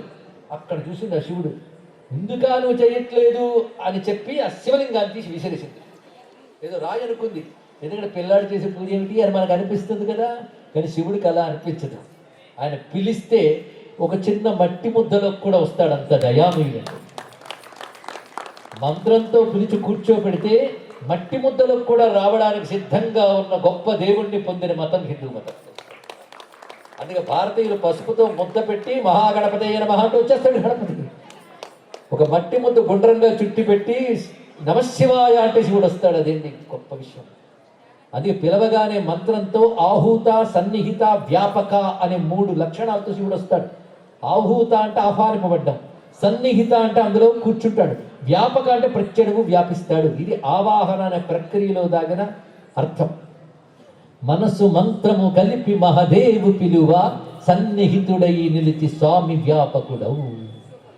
ఆ పిల్లాడు పిలిస్తే రాడండి. మంత్రంతో పిలిస్తేనే వస్తాడా? భక్తితో పిలిస్తే వస్తాడు. ఇక్కడ ఎలుగెత్తి పిలిస్తే చాలు ఇక్కడ. అందుకే మంత్రరహితంగా కేవలం దేవా శివ ఈ 2 మాటలే తెలిసింది, మరేం తెలియదు. దేవదేవ శివ ఇదే మంత్రం. వచ్చి కూర్చున్నాడు. ఎప్పుడైతే రాయి విసిరేసిందో తల్లి, అప్పుడు కళ్ళు తెరిచాడు. మహా కోపం వచ్చింది. చిన్నపిల్లలు ఆడుకుంటున్న బొమ్మలు తీసేస్తే పిల్లలు నేల మీద గిలగిలా కొట్టుకుని ఏడుస్తారు కదా, అలా ఏడ్చాడండి. అమ్మ పిలిచినా రాలేదు. బోల్డ్ అంతా ఏడుస్తున్నాడు. పైగా ఏడుపు అమ్మా ఇంత పని చేసావా అనలేదు. దేవదేవా సదాశివ అంటూ చుక్రోస నిపపాత సబాలక ఏడుస్తూ పడిపోయాడు. అప్పుడు ఆ పిల్లాడి ఏడుపు చూసి తట్టుకోలేక ఒక్కసారి అక్కడికక్కడ అద్భుతమైన రత్నాలతో కూడిన మహా ఆలయం వెలిసిందండి. శివుడి సంకల్పించాడు. ఆ ఆలయంలో అద్భుతమైన గర్భగుడిలో కాంతులు ఎగజిమ్మే మహాలింగంగా శివుడు ఆవిర్భవించాడు. ఇంకా అక్కడ మహాకాళేశ్వర ఆలయంలో పూజ చేసుకుంటున్నాడు రాజు. ఇక్కడ ఒక మరొక ఆలయం వెలిసింది. అంటే శివుడు ఎవరి కోసం వస్తాడో తెలిసింది కదా, భక్తితో పిలిస్తే బాలుడి కోసం కూడా వస్తాడండి భగవంతుడు. అది రహస్యం. ఎప్పుడైతే ఆ విధంగా జరిగిందో రాజు ఆశ్చర్యపోయాడు. తన ఊళ్ళో మరొక అద్భుతమైన ఆలయం వెలిసింది, శివుడు తనంత తాను వెలిసాడు అనే వార్త మొత్తం వ్యాపించిపోయింది. ఆఖరికి అప్పుడే దాడికి వస్తున్నటువంటి రాజులందరికీ ఈ వార్త తెలిసింది. తెలిసి ఉజ్జయిని రాజు అయిన చంద్రసేనుడు శివానుగ్రహ పాత్రుడు కనుక మనం దండయాత్ర చెయ్యరాదు, అక్కడున్న ఒక గోపబాలకుడు భక్తికే శివుడు వచ్చాడంటే ఆ ఊరు సామాన్యమైంది కాదు కనుక మన ఈ రాజుతో సంధి చేసుకోవడం చాలా మంచిది, యుద్ధం చేయకూడదు అనుకున్నట్టు. అంటే శివుడు అనుగ్రహం ఉంటే అవతల వారి బుద్ధిని మారుస్తాడు, తెలుసుకోండి ఇక్కడ. అందుకే ఆ విధంగా దాడి చేయడానికి వచ్చిన వాళ్ళకు కూడా స్నేహభావం కలిగి రాజుతో స్నేహం చేసుకున్నారు. అంతేకాదు రాజుతో సహా అందరూ ఆ గోపబాలకుడిని చూడాలని వెళ్ళారు. భక్తుడు అంటే అంత విలువ. ఆ గోపబాలకుడిని ఎత్తుకున్నాడు రాజు, ముద్దు పెట్టుకున్నాడు, తిన్నగా తీసుకొచ్చి అతని గట్టుకు ఉన్నతాసనం వేసి కూర్చోబెట్టాడు. ఇక్కడ ఆయన చుట్టూ కూడా అన్ని ప్రాంతాల రాజులు వచ్చి పండితులు వచ్చి కూర్చున్నారు. తన సామాన్యుడు కాడు. ఈయన బలం వల్ల, భక్తి బలం వల్ల భగవంతుడే వచ్చాడు అని ఆనందపడిపోతున్నారు. అప్పుడు రాజు అన్నాడు, ఈయనకి శ్రీకరుడు అని పేరు పెడతాను నేను. అంతేకాదు నా రాజ్యంలో అనేకమైనటువంటి వృషభములు, గోవులు, గో సంపద ఉంది. ఎందుకంటే భారతదేశంలో మొదటి నుంచి సంపదల్లో గో సంపదకి ఎక్కువ ప్రాధాన్యం ఇచ్చేవారు. అందుకే ఈ దేశం ఒకప్పుడు అంత వైభవంగా వెలిసింది. ఎక్కడ గోవులు పూజింపబడతాయో అక్కడ మహాలక్ష్మి ఉంటుంది. గోవులను పూజించే దేశం అభ్యుదయాన్ని సాధిస్తుంది. భారతదేశానికి గోవులే సంపద. అందుకే మా దేవుడు కృష్ణ పరమాత్మ గోపాలకుడు. అది దివ్యమైన విషయం. అప్పటికి ఇంకా కృష్ణావతారం జరగలేదు ఈ కథ జరిగే సమయానికి, ఇంకా ప్రాచీన కాలం. మొత్తానికి శ్రీకరుణ్ణి ఆ గోప వైభవములు, గోప గోష్ఠములు ఏవేవైతే ఉన్నాయో వాటన్నిటికీ ప్రభువుగా నియమిస్తున్నాం, గోపాలకులందరికీ ప్రభువుగా నియమిస్తున్నాం అన్నాడు చంద్రసేనుడు. ఈ విధంగా ప్రకటించడం జరిగింది. అంతేకాదు ఆయనకు నూతన నామకరణం చేసేట శ్రీకరుడు అని. దీన్ని బట్టి పరమేశ్వరుడు పిల్లలు పిలిచినా వస్తాడని తెలిసింది కదా. భక్తి ఎక్కడుంటే అక్కడ భగవంతుడు పలుకుతాడు. శ్రద్ధ కల చోట భగవానుడు తనని తాను వ్యక్తపరుచుకుంటాడు. దీన్ని బట్టి స్పష్టమైంది మనకి. ఒకవైపు జ్యోతిర్లింగ వైభవం చెప్తూనే శివుడు అనుగ్రహం పొందడానికి ఏం చెయ్యాలో చెప్పేస్తున్నాడు వ్యాస భగవానుడు. ఏం చెయ్యాలి? శ్రద్ధ కలిగిన ప్రేమ ఉండాలి శివుడి మీద, అంతే. అది శివుడు ప్రేమకు సంతోషిస్తాడు. అంతేగాని కావ్యాలు, గానాలు, మంత్రాలు, తంత్రాలు ఆయనకు తెలియనివా? ఆయన ఇస్తే మనకు వచ్చాయి. ఆయన ముందు ఈ కుప్పిగంతులు. అందుకే ఏ వేదంబు పఠించలూత భుజగంబే శాస్త్రములు చూచి తానే విద్యాభ్యసనం బొరచ్చకరిచెంచే మంత్రము హించే బోధావిర్భూత విధానము చదువులయ్యా కావు నీ పాద సంసేవాశక్తియ కాక జంతుతతికిన్ శ్రీకాళహస్తీశ్వర. ఆ విధంగా ఆ శ్రీకరుడి యొక్క భక్తికి రాజరాజులే నమస్కరించారంటే భక్తికున్న గౌరవం చూడండి. అందుకే పదవి నీ సద్భక్తి కల్గుటే చదివి వేద శాస్త్రాదుల సత్త తెలియలేనిది ఒక పదవా అన్నాడు త్యాగరాజ స్వామి. ఎన్ని శాస్త్రాలు చదివినా వేదవేద్యమైన భగవతత్వం తెలియనప్పుడు ఆ శాస్త్రాల పండితులు పాండిత్య ఒక హోదాయా? అలాగే పదవులు ఏమిటయ్యా? వస్తాయి పోతాయి. భక్తికి మించిన పదవి లేదు. పదవిని సద్భక్తి కలుగుటే అన్నాడు మహానుభావుడు. అందుకే అందరూ శ్రీకరుణ్ణి గౌరవించారు, పూజించారు. ఆ సమయంలో ఆ సభలో శ్రీకరుడి గురించి అందరూ మాట్లాడుతుంటే ఒక అద్భుతమైన నాదం ఒకటి వినబడింది. ఎవరో మహాపురుషుడు వస్తున్నట్టు కనబడుతుంది. ఆ నాదం ఏమిటని అందరూ చూస్తున్నారు. ఆ నాదంతో పాటు ఒక వెలుగు ఒక్కసారి సభలో ఆవిర్భవించింది. ఏమిటా వెలుగా అని చూస్తున్నారు. ఎందుకంటే ఒక జ్యోతిస్వరూపుడు రాగానే వెలుగు వస్తుంది, తర్వాత జ్యోతి కనబడుతుంది. అంత వెలుగు పుంజ ఏమిటా అని చూస్తుంటే అంత ఉందండి. ఆ వెలుగు పుంజాన్ని చూస్తుంటే క్రమంగా మూర్తి గోచరించింది. అది ఎవరయ్యా అంటే కంచనాద్రికమనీయ విగ్రహం పారిజాత తరుమూల వాసినం భావయామి పవమానందనం. ఆంజనేయ స్వామి వారు ప్రత్యక్షమయ్యారు. హనుమత్ స్వామి అక్కడ కూర్చున్నట్టు ఒక్కసారి ఆ శ్రీకరుడు భక్తికి సంతోషించింది. హనుమానద సుప్రీత సర్వేషాం పశ్యతాం ద్విజాః ఏవముక్త్వాంజనీసూను శివరూపో హరీశ్వర. వ్యాసుడు ఎంత చక్కగా చెప్పాడంటే అంజనాసూను శివరూపో హరీశ్వర. సాక్షాత్ శివస్వరూపుడైనటువంటి ఆంజనేయ స్వామి వారు అక్కడ ఒక్కసారి ప్రత్యక్షమయ్యారు. ప్రత్యక్షమై ఆయన చెప్తున్నారు, ఈయన సామాన్యుడు కాడయ్యా, మహానుభావుడు, శివభక్తి పరుడు. ఈయనకి చాలా ఉన్నతమైన స్థితి కలుగుతుంది. ఆ శివభక్తి చూసి సంతోషించి శివస్వరూపుడు నేను ఇలా వచ్చి మాట్లాడుతున్నాను. చిరంజీవి కదా, నేటికి ఉన్నాడు హనుమంత స్వామి. అందుకే స్వామి వచ్చి ఈ మాట చెప్తున్నాడు. ఎప్పుడైతే హనుమంతుడి దర్శనమైందో సభాసదులందరూ పులకించిపోయారండి. స్వామి అంత తేలిగ్గా కనబడతాడా? అంత హనుమంతుని దర్శనంతో పులకించిపోయి నమస్కరిస్తున్నారు. భజే రమ్య రంభావళి నిత్యవాసం, భజే బాలభాను ప్రభాతారు భాసం, భజే చంద్రికా కుంద మందారహాసం, భజే సంతతం రమభూపాలదాసం. హనుమంత స్వామి వారి యొక్క దర్శనంతో పులకించిపోయారు అందరూ. హనుమంతుడు చెప్తున్నాడు, ఇతడు దివ్యమైనటువంటి జీవనాన్ని గడుపుతాడు, శివభక్తులకు ఉజ్జమంతవుతాడు. ఇతని తర్వాతి తరాల్లో మహానుభావుడైన నందుడు అనేవాడు పుడతాడు. ఇతని తరంలోని, ఇతని వంశంలో తర్వాత తరాల్లో నందుడు అనే మహానుభావుడు పుడతాడు. ఇతని యొక్క తపస్సు ప్రభావం చేత, శివభక్తి ప్రభావం చేత సాక్షాత్తు నారాయణుడు 16 కళల పరిపూర్ణుడై ఆ నంద యశోదరులకు శ్రీకృష్ణ రూపంతో అవతరించి అనుగ్రహిస్తాడు అని హనుమంత స్వామి ప్రకటించాడు. అంటే శ్రీకరుడు నందుడికి కూడా మూలమైనటువంటి ఒక వంశానికి చెందినవాడు, అత్యంత ప్రాచీనం. అంటే భగవానుడు అవతరించాలంటే వెనకాల పుణ్యాల బలం ఉండాలి. ఇలాంటి కథను తెలుసుకోవాలి. అందుకే శ్రీకరుడు లాంటి మహాత్ముడు పుట్టిన వంశం వాడు కనుక నందునికి కృష్ణుడు కలిగాడు. ఇది కృష్ణుడు వసుదేవపుత్రుడా నందపుత్రుడా? ఇది ఒక పెద్ద రహస్యం. ఎంత వసుదేవపుత్రుడు అంత నందపుత్రుడు, అది వేరే విషయం. ప్రస్తుతం కృష్ణ చరిత్ర కాదు కనుక ఎక్కడ తాపాను. మొత్తానికి ఇవాళ మహాకాల జ్యోతిర్లింగం చెప్పుకునే నెపంతో ఒక మహాభక్తుడి గాథని శివపురాణం చెప్తూనే హనుమత్ స్వామిని మనకు ప్రత్యక్షం చేసింది ఇక్కడ. అటువంటి హనుమంతుడికి నమస్కారం చేసుకుంటూ తర్వాత జ్యోతిర్లింగాన్ని చెప్తున్నారు. త్వయాసూత మహాభాగ శ్రావితాఖ్యద్భుత కథ. ఇప్పటి వరకు మహాకాల కథ చెప్పి మహాకాల స్మరణ చేస్తే అకాల మృత్యు అపమృత్యువులు పోతాయండి. ఇది తెలుసుకోవాల్సింది. ఒక్కొక్క క్షేత్రానికి ఒక్కొక్క ప్రత్యేకత కదా. అంతేకాదు సర్వాభీష్ట ప్రదాయకమైన క్షేత్రంలో చెప్పబడ్డ శ్రీకరుడు కథ వింటే శివభక్తి వివర్ధనం, శివభక్తి వర్ధిల్లుతుంది అని చెప్పాడు ఇక్కడ. ఆ తర్వాత చెప్తున్నటువంటి అత్యద్భుతమైనది 3 తర్వాత లింగం, 4వ లింగం ఏదమ్మా చెప్పండి. సౌరాష్ట్రే సోమనాథంచ శ్రీశైలే మల్లికార్జునం ఉజ్జయిన్యా మహాకాలం ఓంకారే పరమేశ్వరం అని కదా మనకి కోటరుద్ర సంహితలు చెప్తున్నారు. అయితే శతంత్ర సంహితలో మరొక మాట చెప్పారు, ఓంకారే అమరేశ్వరం అని కూడా ఉన్నది. అంటే అమరేశ్వరము అనొచ్చు, పరమేశ్వరము అనొచ్చు, 2 పేర్లు. అమరేశ్వరం మాత్రం లేదండి, అమరేశ్వరుడే. అమర అంటే దేవతలు, అమరేశ్వరుడు అంటే దేవతలకు కూడా ప్రభు అయిన వాడు అని అర్థం ఇక్కడ. ఆయన పరమేశ్వరుడు, ఈశ్వరుడికి కూడా ఈశ్వరుడు, ఆయన మించిన ఈశ్వరుడు లేడు, అందుకు పరమేశ్వరుడు అని పేరు. అటువంటి ఓంకార మహాక్షేత్రం గురించి చెప్తున్నారు.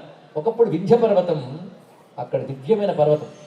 అందుకే హిమాలయాలు, వింధ్య, శ్రీశైలం ఈ 3 భారతదేశంలో మహాపర్వత శ్రేణులు. వింధ్య పర్వతం, ఆ వింధ్య పర్వతం గొప్ప శక్తివంతమైన పర్వతం. ఒకప్పుడు నారదులు వారు వింధ్య పర్వతం వద్దకు వచ్చేట. అప్పుడు వింధ్యుడు ఒక దివ్యమైన దేవతారూపం ధరించి నారదునికి అతిథి సత్కారం చేశాడు. చేసి, నువ్వు అనేక పర్వతాలు చూసావు కదా, భూమిలో నన్ను మించిన పర్వతం లేదు కదా అన్నాడు. ఈయనకి ఏదో ఎక్కిందిరా బాబు అనుకున్నాడు నారదుడు. పొగరు, అహంకారం, అది ఏమాత్రం పైకి వచ్చినా వెంటనే ట్రీట్ చేసేయాలండి, లేకపోతే మహాప్రమాదం. అయితే గొప్పవారికి కానీ అహంకారం మొలకెత్తితే భగవంతుడు వెంటనే తీసేస్తాడు, మిగిలిన వాడికి వెంటనే తీయడు. ఎందుకంటే ఇంకా వీళ్ళకి ఉందిలే అని ఊరుకుంటాడు. పెద్దవారికి మాత్రం వెంటనే తీసేస్తాడు. మొదలు వింజుడికి చిన్నపాటి గర్వం వచ్చింది. అప్పుడు నారదుల వారు గర్వ సందుక్షణం చేయడం కోసం ఒక మాట అన్నట్ట. ఏదో చెప్పేవి కానీ ఈ మధ్య మేరు పర్వతం దగ్గరికి వెళ్ళాను, ఆయన నీలాగే అడిగాడు, సుమా నన్ను మించింది లేదు కదా అన్నాడు. నేను ఒక మాట అన్నాను, ఏంటంటే పెద్ద ఒళ్ళేసుకుని అంతున్నారు సంతోషమే, కానీ మహిమలో మీకంటే గొప్ప పర్వతాలు ఉంటాయి. మనమే గొప్పని ఎప్పుడూ అనుకోవద్దు, మనల్ని మించిన వాళ్ళు చాలా మంది ఉంటారు. మనకి మనం చుట్టూ గిరిగేసేసుకుని నన్ను మించిన వాళ్ళు మేసం వేసుకుంటుంటాం. ఇంత విశాలమైన భూమి యందు విశాలమైన కాలంలో ఇదివరకు ఎందరున్నారో, ఇప్పుడు ఎందరున్నారో, తర్వాత ఎందరున్నారో, మనమెంత, ఇది తెలియాలి ఇక్కడ. అది చెప్తూ మహిమగల పర్వతాలు చాలా ఉన్నాయి అని కొన్ని పర్వతాల పేర్లు చెప్తారండి. ఆ పర్వతాల పేర్లు ఒక్కసారి మనం అనుకుందాం. అటు హిమాలయం ఎంత గొప్పగా ఉన్నదో, అదేవిధంగా మందర పర్వతం, దివ్యమైన వెంకటాచలం, దివ్యమైన శ్రీశైలం, అరుణాచలం, ఇవి మహిమలో మీకంటే గొప్పవి అన్నాడండి నారదుల వారు. ఆశ్చర్యకరమైన అంశం ఇక్కడ. ఇవన్నీ చెప్తే మేరు పర్వతం కూడా నీలాగే అంది, ఆ మేరు పర్వతం కూడా చాలా పెద్దది అని చెప్పి వెళ్ళిపోయాడు.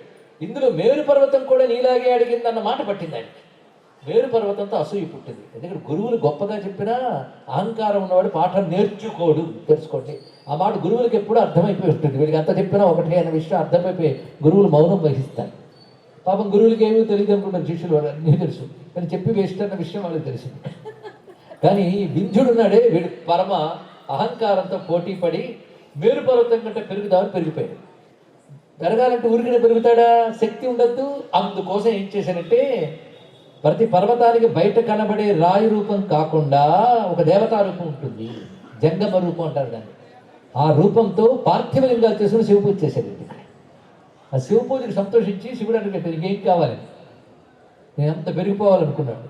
శివుడు నవ్వాడు, నువ్వు చేసిన తపస్సుగా ఫలం ఇస్తాను కానీ తర్వాత దిగాల్సిన సమయం వస్తుంది, దిక్క తప్పదు అంటే పెట్టి శివుడు ఎప్పుడైతే వింధ్య పర్వతాన్ని ఆ విధంగా అనుకరించాడో దేవతలు వచ్చి వింధ్య పర్వతం పెరగచ్చు తర్వాత తరగచ్చు కానీ ఈ పర్వతంపై నువ్వు మాత్రం దివ్య జ్యోతిర్లింగ రూపుడిగా వెలసి ఉండాలి అని ప్రార్థన చేశారు. అదే దేవతలందరూ ప్రార్థించారు కనుక ఆ దివ్యమైన పర్వతంపై స్వామి వెలసి ఉన్నాడు. ఆ పర్వతమే ఒక దివ్యక్షేత్రంగా మారిపోయింది. అప్పుడు ముందుగా స్వామి అక్కడ ప్రణవ రూపంతో వ్యక్తమయ్యేటండి, ఓంకార రూపుడి వ్యక్తమయ్యాడు. ఓంకార తేజస్సుతో నమస్తారాయ నమశంభవేచ మయో భవేచ. నమస్తారాయ అంటే ఓంకార స్తారహ అని వేదం చెప్తుంది కనుక ప్రణవ రూపుడి శివుడు ఆ ఓంకార రూపంలో వ్యక్తమయ్యాడు. పర్వతమే ఓంకార రూపంలో ఉంటుందండి. అక్కడ శివుడు వ్యక్తమయ్యాడు ప్రణవం. దేవతంద్ర ప్రార్థన విని నర్మదా నదికి ఈ వైపు ఎలా ఉన్నాడో నర్మదా నదికి ఆ వైపు కూడా అలాగే రావాలని 2 రూపాలు ఎట్టారు. ఓంకారం చైవ ఎల్లింగం ఏకం తచ్చ ద్విధాగతం ప్రణవే చైవ ఓంకారం నామాసిత్స సదాశివ. ఓంకార రూపుడై వెలిసిన శివుడు తనను తాను 2 రూపాలు చేసుకున్నాడు. అంటే ఒక దీపం నుంచి మరొక దీపం వెలిగించినట్లండి. ఒక్క భావం తెలుసుకోవాలి. రెండవ రూపం పేరు పరమేశ్వరుడు. మొదటి స్వామి ఓంకారేశ్వరుడు కనుక ఓంకారేశ్వర పరమేశ్వర అనే 2 రూపాలతో ఆ నర్మదా నదీ తీరం దగ్గరున్న పర్వతంపై వెలిసాడు కనుక స్వామి ఓంకార జ్యోతిర్లింగం పరమేశ్వర లేదా అమరేశ్వర జ్యోతిర్లింగం అని చెప్పబడుతున్నది. కానీ అమరనాథుడు అమరేశ్వరుడు అంటే ఆ నర్మదా నదీ తీరంలో ఉన్నవాడు. ఒక చోట చిన్న గుట్ట అది ప్రణవ రూపంలో ఉంటుంది, దాని మీద ఓంకారేశ్వరుడు ఉంటాడు. నర్మదికి అటువైపు ఒడ్డున అమరేశ్వరుడు ఉంటాడు. ఇప్పటికీ మనకు దర్శనం ఇస్తూ ఉంటాయి. ఇది చాలా దివ్యమైన క్షేత్రం. దీని మరో విశేషం ఏంటంటే నర్మదా నది పేరు తలంచుకుంటే ధన్యమవుతుంది, సామాన్యం కాదు. నర్మదా మాహాత్మ్యం మరొక చోటు విశేషంగా శివపురాణమే చెప్తున్నది. ఇక్కడ ఆ నర్మదా నదిలో శివుడు ఎంత అనుగ్రహించాడంటే అక్కడ శిలలన్నీ శివలింగాలే, అది వైశిష్టం. ఎలాగైతే గండకీ నదిలో విష్ణు సంబంధమైన సాలగ్రామ శిలలు ఉంటాయో నర్మదా నదిలో శివ సంబంధమైన బాణలింగాలు ఉంటాయి. అక్కడ ప్రతి రాయి శివుడే. అదే నర్మదా నది శివమయం శివమయం శివమయం. అలాంటి శివమయమైన నర్మదా నదీ తీరంలో ఉన్న ఓంకారేశ్వర దర్శనం అత్యంత దివ్యమైన సుమ.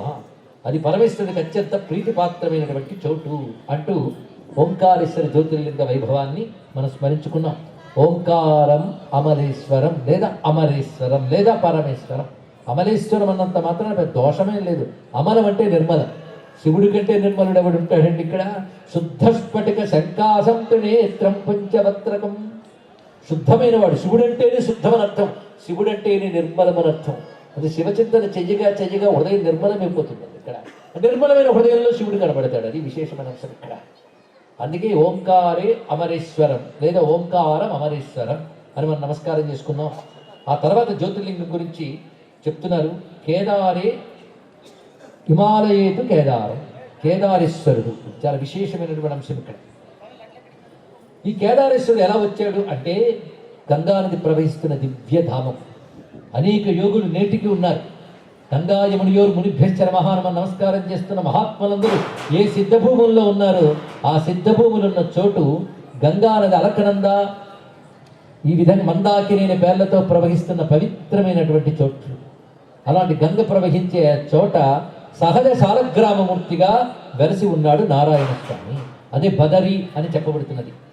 అది నారాయణుడు పూర్ణ రూపంతో నారాయణ మహర్షిగా, అంశరూపంతో నరుడిగా, నరనారాయణ అనే 2 రూపాలతో అవతరించి తపస్సుని విద్యని కాపాడడం కోసం అవతరించాడు. నారాయణ అవతారాలు జ్ఞానావతారములు ధర్మావతారములు 2 ఉంటాయండి.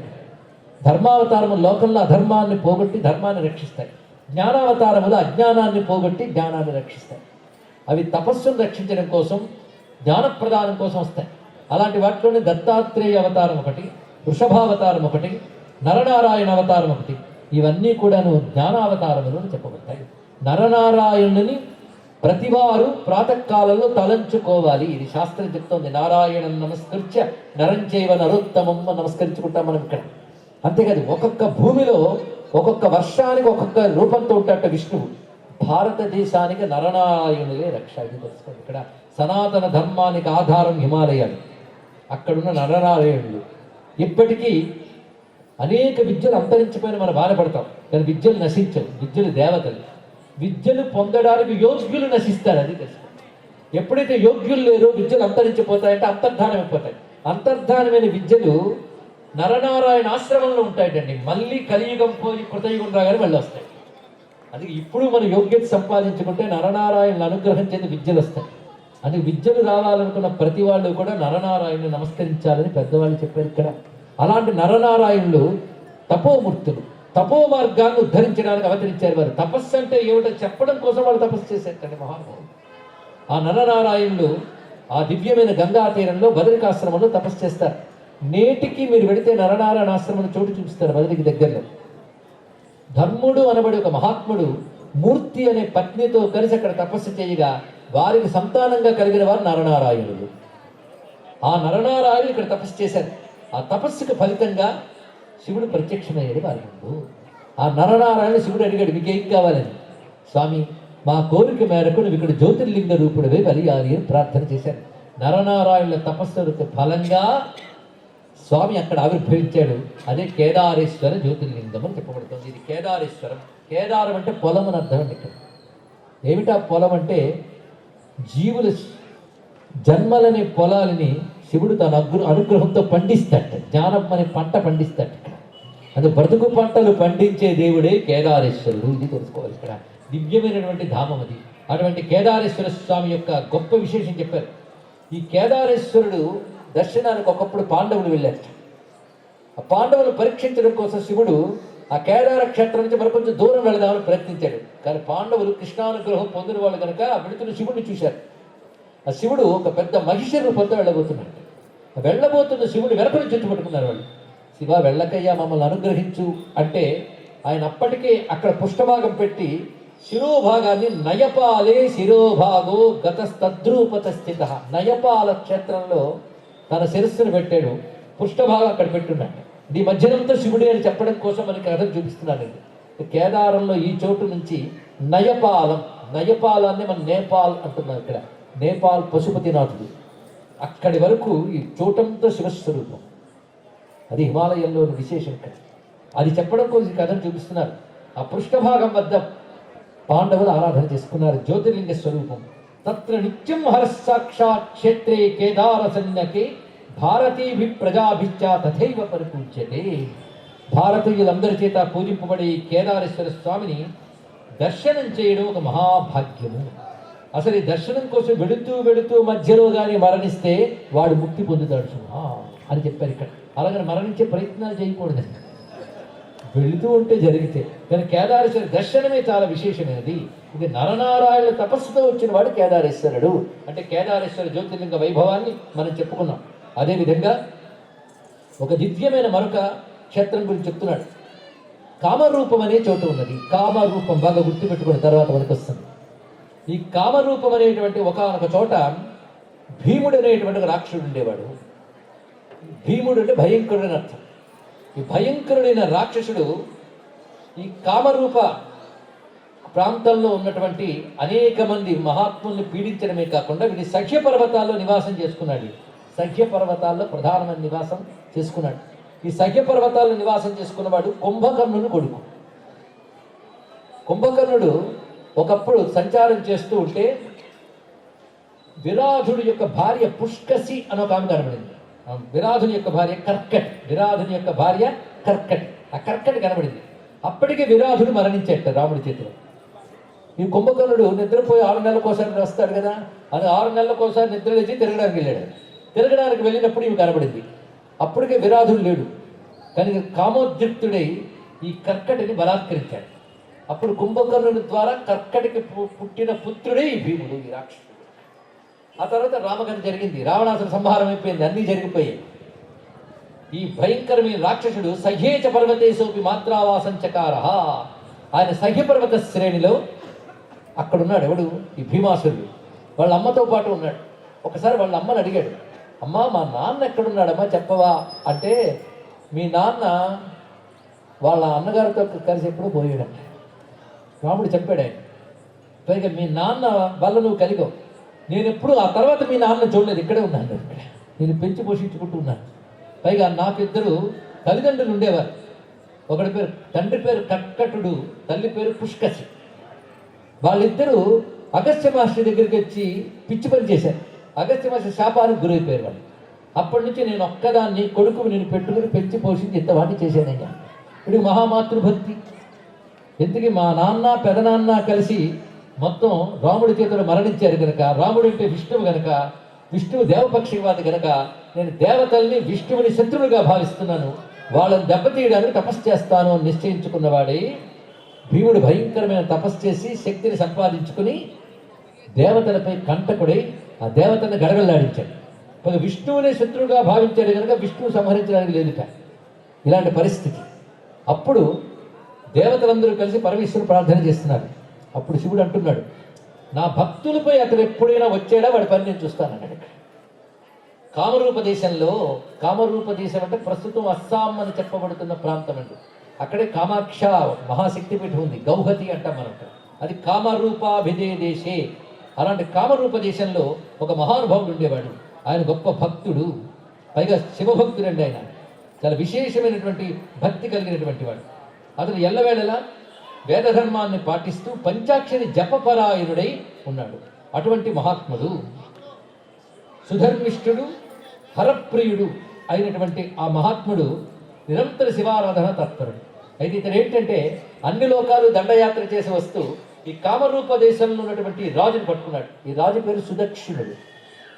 ఇతన్ని భార్యతో సహా బంధించి తీసుకొచ్చి చెరసాల్లో పడేశాడు. భార్యాభర్తలిద్దరిని బంధించారు సుదక్షిణుడు. అప్పుడు ఆ సుదక్షిణుడు ఇక్కడే ఉన్న చోట శివారాధన చేసుకుంటూ ఉన్నాడు.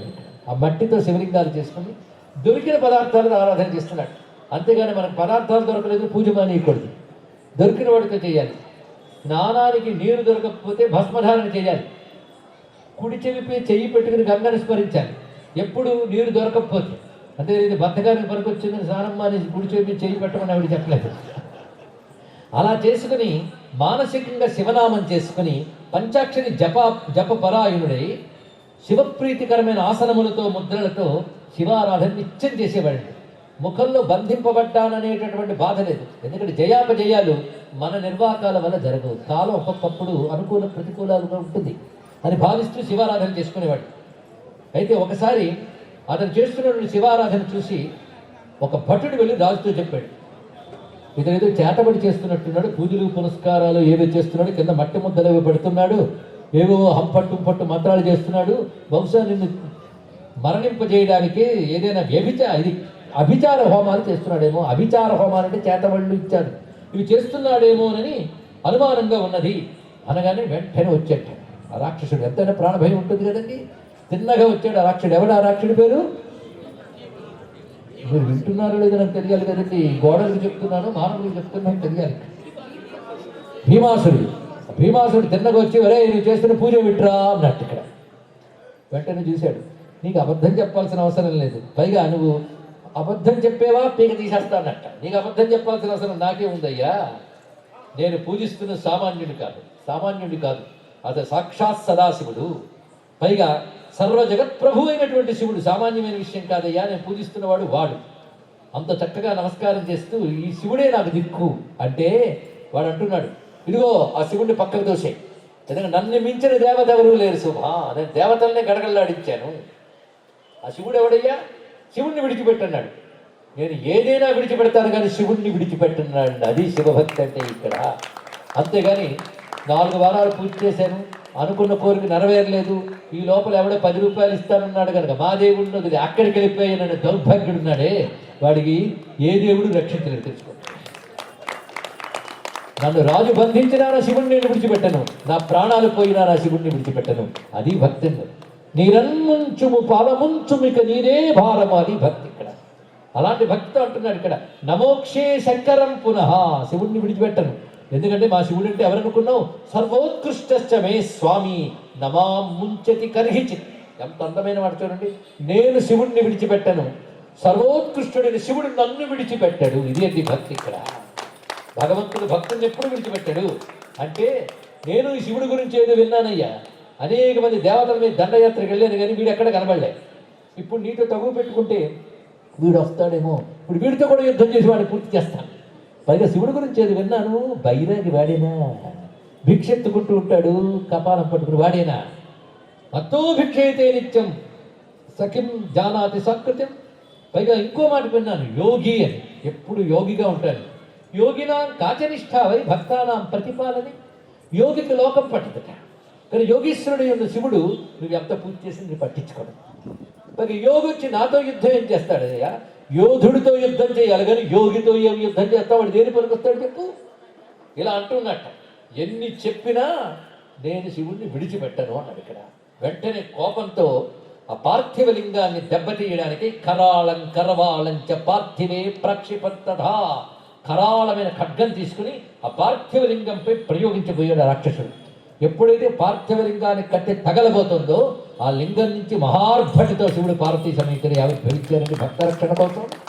ఆవిర్భవించిన శివుడు అనేక ఆయుధాలతో ఉన్నాడు ఇక్కడ. యావచ్చ పార్థివాత్ అస్మాత్ ఆవిరాసీత్ స్వయం హరహ.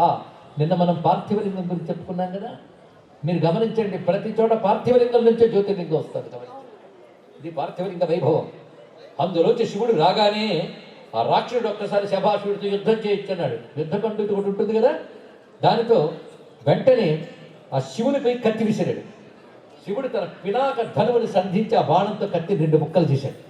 వెంటనే రాక్షసుడు త్రిశూలం విసిరగానే తాను త్రిశూలం ప్రయోగించాడు. అదేవిధంగా అతని శక్తి అనబడి ఆయుధాన్ని వేయగానే శివుడు సులభంగా దాన్ని దునుమాడాడు. వాడు పట్టిషమని ఆయుధం వేయగానే తన త్రిశూలంతో మట్టు పెట్టాడు. ఇలా శివుడు ఒక్కొక్క ఆయుధాలు వేస్తూ ఉంటే, ఆ శివుడు అంటే మామూలు కాదు కదా, మహాశక్తి. ఆ ఆయుధములు రాగానే అల్ల కల్లోలం అయిపోయింది భూమంతా. అప్పుడు నారదుడు దేవతలు వెళ్ళి భూమి అల్ల కల్లోలం అయిపోతుంది, శివుడు విజృంభిస్తున్నాడని చూసి, స్వామి ఈ పాటి రాక్షసుడి మీద ఇన్ని ఆయుధాలు ప్రయోగించాలా స్వామి, నువ్వు తలంచుకుంటే వీడు మట్టు నాశనం కాడా, ఎందుకు స్వామి ఇంత హడావిడి. తృణే కశ్చ కుఠారో వై హన్యతాం శీఘ్రమేవహి. గడ్డి పరకను కొట్టడం కోసం గొడ్డలు ప్రయోగించాలి స్వామి.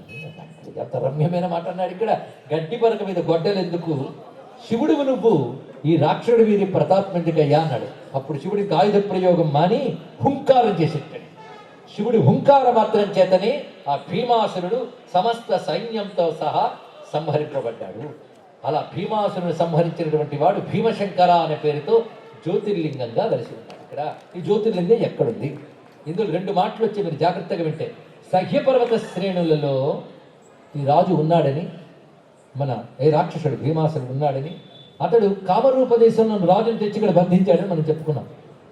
అయితే శివుడు ఎక్కడ కనబడాలి, సహ్యపర్వతాల్లోనే కనబడాలి. కానీ సహ్యపర్వతాల్లో అంటే ఇప్పుడు మహారాష్ట్రలో పూణేకు కొంత దూరంలో భీమశంకర జ్యోతిర్లింగం ఉన్నట్టు చెప్పబడుతుంది. కానీ కామరూప దేశంలో అనగా గౌహతి అస్సాం, అక్కడ కూడా భీమశంకర జ్యోతిర్లింగం ఉందండి. నేటికి ఆశ్చర్యకరం ఏంటంటే, అది పర్వతంలో ఉంటుంది, చుట్టూ కొండలు ఉంటాయి, ఆ కొండల్లో జలపాతం ఉంటుంది, ఆ జలపాతం దగ్గర ఉంటుంది లింగం. దానికి పైన ఆలయం లేదు. ఎప్పుడు ఆలయం కట్టాలని ఎవరికి ప్రయత్నించినా ఏనుగులు గుంపు వచ్చి ఆ ఆలయం తీసేసుకుంటుంది. ఎప్పటికీ జరుగుతుంది. అంటే శివుడికి అక్కడ పైకప్పు ఇష్టం లేదు, అని లింగంగానే ఆ చెట్టు మొదట్లో ఉంటాడు. ఆయనకి అక్కడ ఇప్పటికీ అనేక వేల సంఖ్యలో ప్రజలు, కొన్ని పర్వాల్లో అయితే లక్షల సంఖ్యలో ప్రజలు వెళ్ళి శివుడికి అభిషేకం చేస్తారు. ఆయన పేరు భీమశంకరుడు. అయితే ఈ భీమశంకరుడా ఆ భీమశంకరుడా, నిన్న ప్రవచనం విన్న వాళ్ళకి సందేహం కలగదు. అనేక జ్యోతిర్లింగాన్ని ఉన్నాయి కనుక భీమశంకరుడు 2 పేర్లతో ఉన్నాడని నమస్కారం చేసుకుందాం. ఇది భీమ అనే పేరు అసురుడి పేరు, కానీ భగవానుడు అసురుడిని సంహరించిన ముక్తినిచ్చాడండి. ఎందుకంటే వాళ్ళ నాన్నకి పెదనానికి కూడా ముక్తి వచ్చేట్టు చేసేది ఈయనే. కనుక రాక్షసత్వం ఉంటే లోకానికి మంచిది కాదని సంహరించిన జీవుడికి ముక్తినిచ్చాడు. దానికి సంకేతంగా వాడి పేరు పెట్టుకుని భీమశంకర అన్నాడు అని అనొచ్చు, తప్పేం లేదు. కానీ శివుడి పేరు భీముడు, తెలుసుకోండి. నమో ఉగ్రాయచ భీమాయచ నమో అగ్రే వధాయచ. భీమ అంటే అర్థం ఏంటంటే శాసన భీతి కలిగించువాడు అర్థం. ఒక రాజు రాజ్యంలో ఉన్న నియమాలన్నీ గట్టిగా పాటింపజేస్తే వాడి భీముడు అన్నారు. రూల్స్ అండ్ రెగ్యులేషన్ ఏ దేశంలో గట్టిగా ఉంటాయో ఆ దేశం బాగుంటుంది. ఇది తెలుసుకోండి. మన దేశంలో రూల్స్ రెగ్యులేషన్స్ అన్నీ లాలోను కాన్స్టిట్యూషన్లో ఉంటాయి, ఇంప్లిమెంటేషన్లో ఉండవు. అందుకే ఇలా ఉంది ఈ దేశం. కానీ ఇతర దేశాలు మాత్రం పెట్టుకున్న రూల్స్ కఠినంగా పాటిస్తాయి, అందుకే బాగుంటాయి. అది శాసన భయం గట్టిగా ఉండాలి. పరమేశ్వరుడి శాసన భయం ఎంత గట్టిదంటే, ఆయన శాసన భయం వల్ల సూర్యుడు సకాలంలో వస్తున్నాడు, ఆయన శాసన భయం వల్ల గాలి వీస్తోంది. భీషాస్మాత్ ద్వాతప్పవతే భీషోదేతి సూర్య అని శాస్త్రం చెప్తోంది. ఎవడి శాసన భయం వల్ల ప్రపంచం నడుస్తుందో వాడిని భీమా అన్నారు ఇక్కడ. అందుకే ఆనాటి కాలం వాళ్ళందరూ శివభక్తులు గనకనే కుంతీదేవి పిల్లలు 5కి శివుడి పేర్లు పెట్టుకుంది. యుధిష్ఠిరుడు శివుడి పేరు, భీముడి శివుడి పేరు, అర్జునుడి శివుడి పేరు. మరి మల్లికార్జునుడు ఎవరు? అర్జునుడి శివుడి పేరు, నకులుడి శివుడి పేరు, సహదేవుడి శివుడి పేరు. ఇవి మనం భారతంలో శివలీల చెప్పుకున్నాం, ఇప్పుడు గుర్తు చేసుకున్నాం. భీమా అంటే శివుడి పేరు. అది ఇక్కడ కానీ భీముడైన అంత భీముడు అంటే భయంకరుడు కాదు, శంకరుడు, లోకానికి శుభం కలిగించేవాడు కనుక శంకరుడు. పేరులోనే చెప్తున్నాడండి, శంకరోతీతి శంకర. శుభాన్ని, సుఖాన్ని, శాంతిని ఎవడు కలిగిస్తాడో వాడి శంకరుడు. కనుక భీముడై లోకాన్ని రక్షిస్తూ శంకరుడై భక్తుల్ని కాపాడుతున్నటువంటి భీమశంకర జ్యోతిర్లింగ క్షేత్ర వైభవాన్ని మనం స్మరించుకున్నాం. ఇవాళ ఎన్ని జ్యోతిర్లింగాలు అయిపోయండి. సౌరాష్ట్రే సోమనాథంత శ్రీశైలే మల్లికార్జునం, ఉజ్జయిన్యా మహాకాలం, ఓంకారం, అమరేశ్వరం, కేదారే హిమాలయేతు కేదారం, దాని తర్వాత డాకిన్యాం భీమశంకరం. ఆ సహ్యాద్రి పర్వత ప్రాంతంలో పేరే డాకిని అని చెప్పబడుతున్నది. ఈ జ్యోతిర్లింగ వైభవం గురించి చెప్తూ వ్యాసుడు ఒక మాట చెప్తున్నాడు. ఎక్కడ ఇవి చెప్పబడతాయో ఆ చోటు ఒక దివ్యక్షేత్రం అవుతుంది. అలానే దివ్యక్షేత్రంలో చెప్పుకున్నామంటే 12 జ్యోతిర్లింగాలు ఇక్కడ వస్తాయి. ఈ చరిత్రని భక్తి శ్రద్ధలతో ఎవరు వింటారో, ఎలాగో అది చాలా కండిషన్ అండి. ఇక్కడ భక్తి శ్రద్ధలతో విన్నవారికి 12 జ్యోతిర్లింగాల రూపుడైన సాంబ సదాశివుని అనుగ్రహం లభించుగాక. ఆ సాంబ సదాశివుని నమస్కరిస్తూ విశాలమైన విస్తారమైన జ్యోతిర్లింగ గాథల్లో భగవంతుడు అనుగ్రహించినంత మేరకు యథాశక్తి చెప్పుకుంటూ వస్తున్నాం. యథాశక్తి చెప్తున్న ఈ వాంగ్మయ రూపమైనటువంటి కథారూప పూజ ద్వారా భ్రమరాంబా సహితుడైన శ్రీ మల్లికార్జున స్వామి సంప్రీతుడై సుస్థిర శివభక్తి నుంచి అనుగ్రహించుగాక అని ప్రార్థిస్తూ శ్రీ భ్రమరాంబా సమేత శ్రీ మల్లికార్జున స్వామికి, శ్రీ మల్లికార్జున స్వామికి, శ్రీ మల్లికార్జున స్వామికి.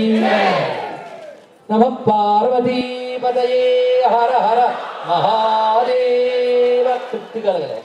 నమః పార్వతీపతయే హర హర మహాదేవ, హర హర మహాదేవ.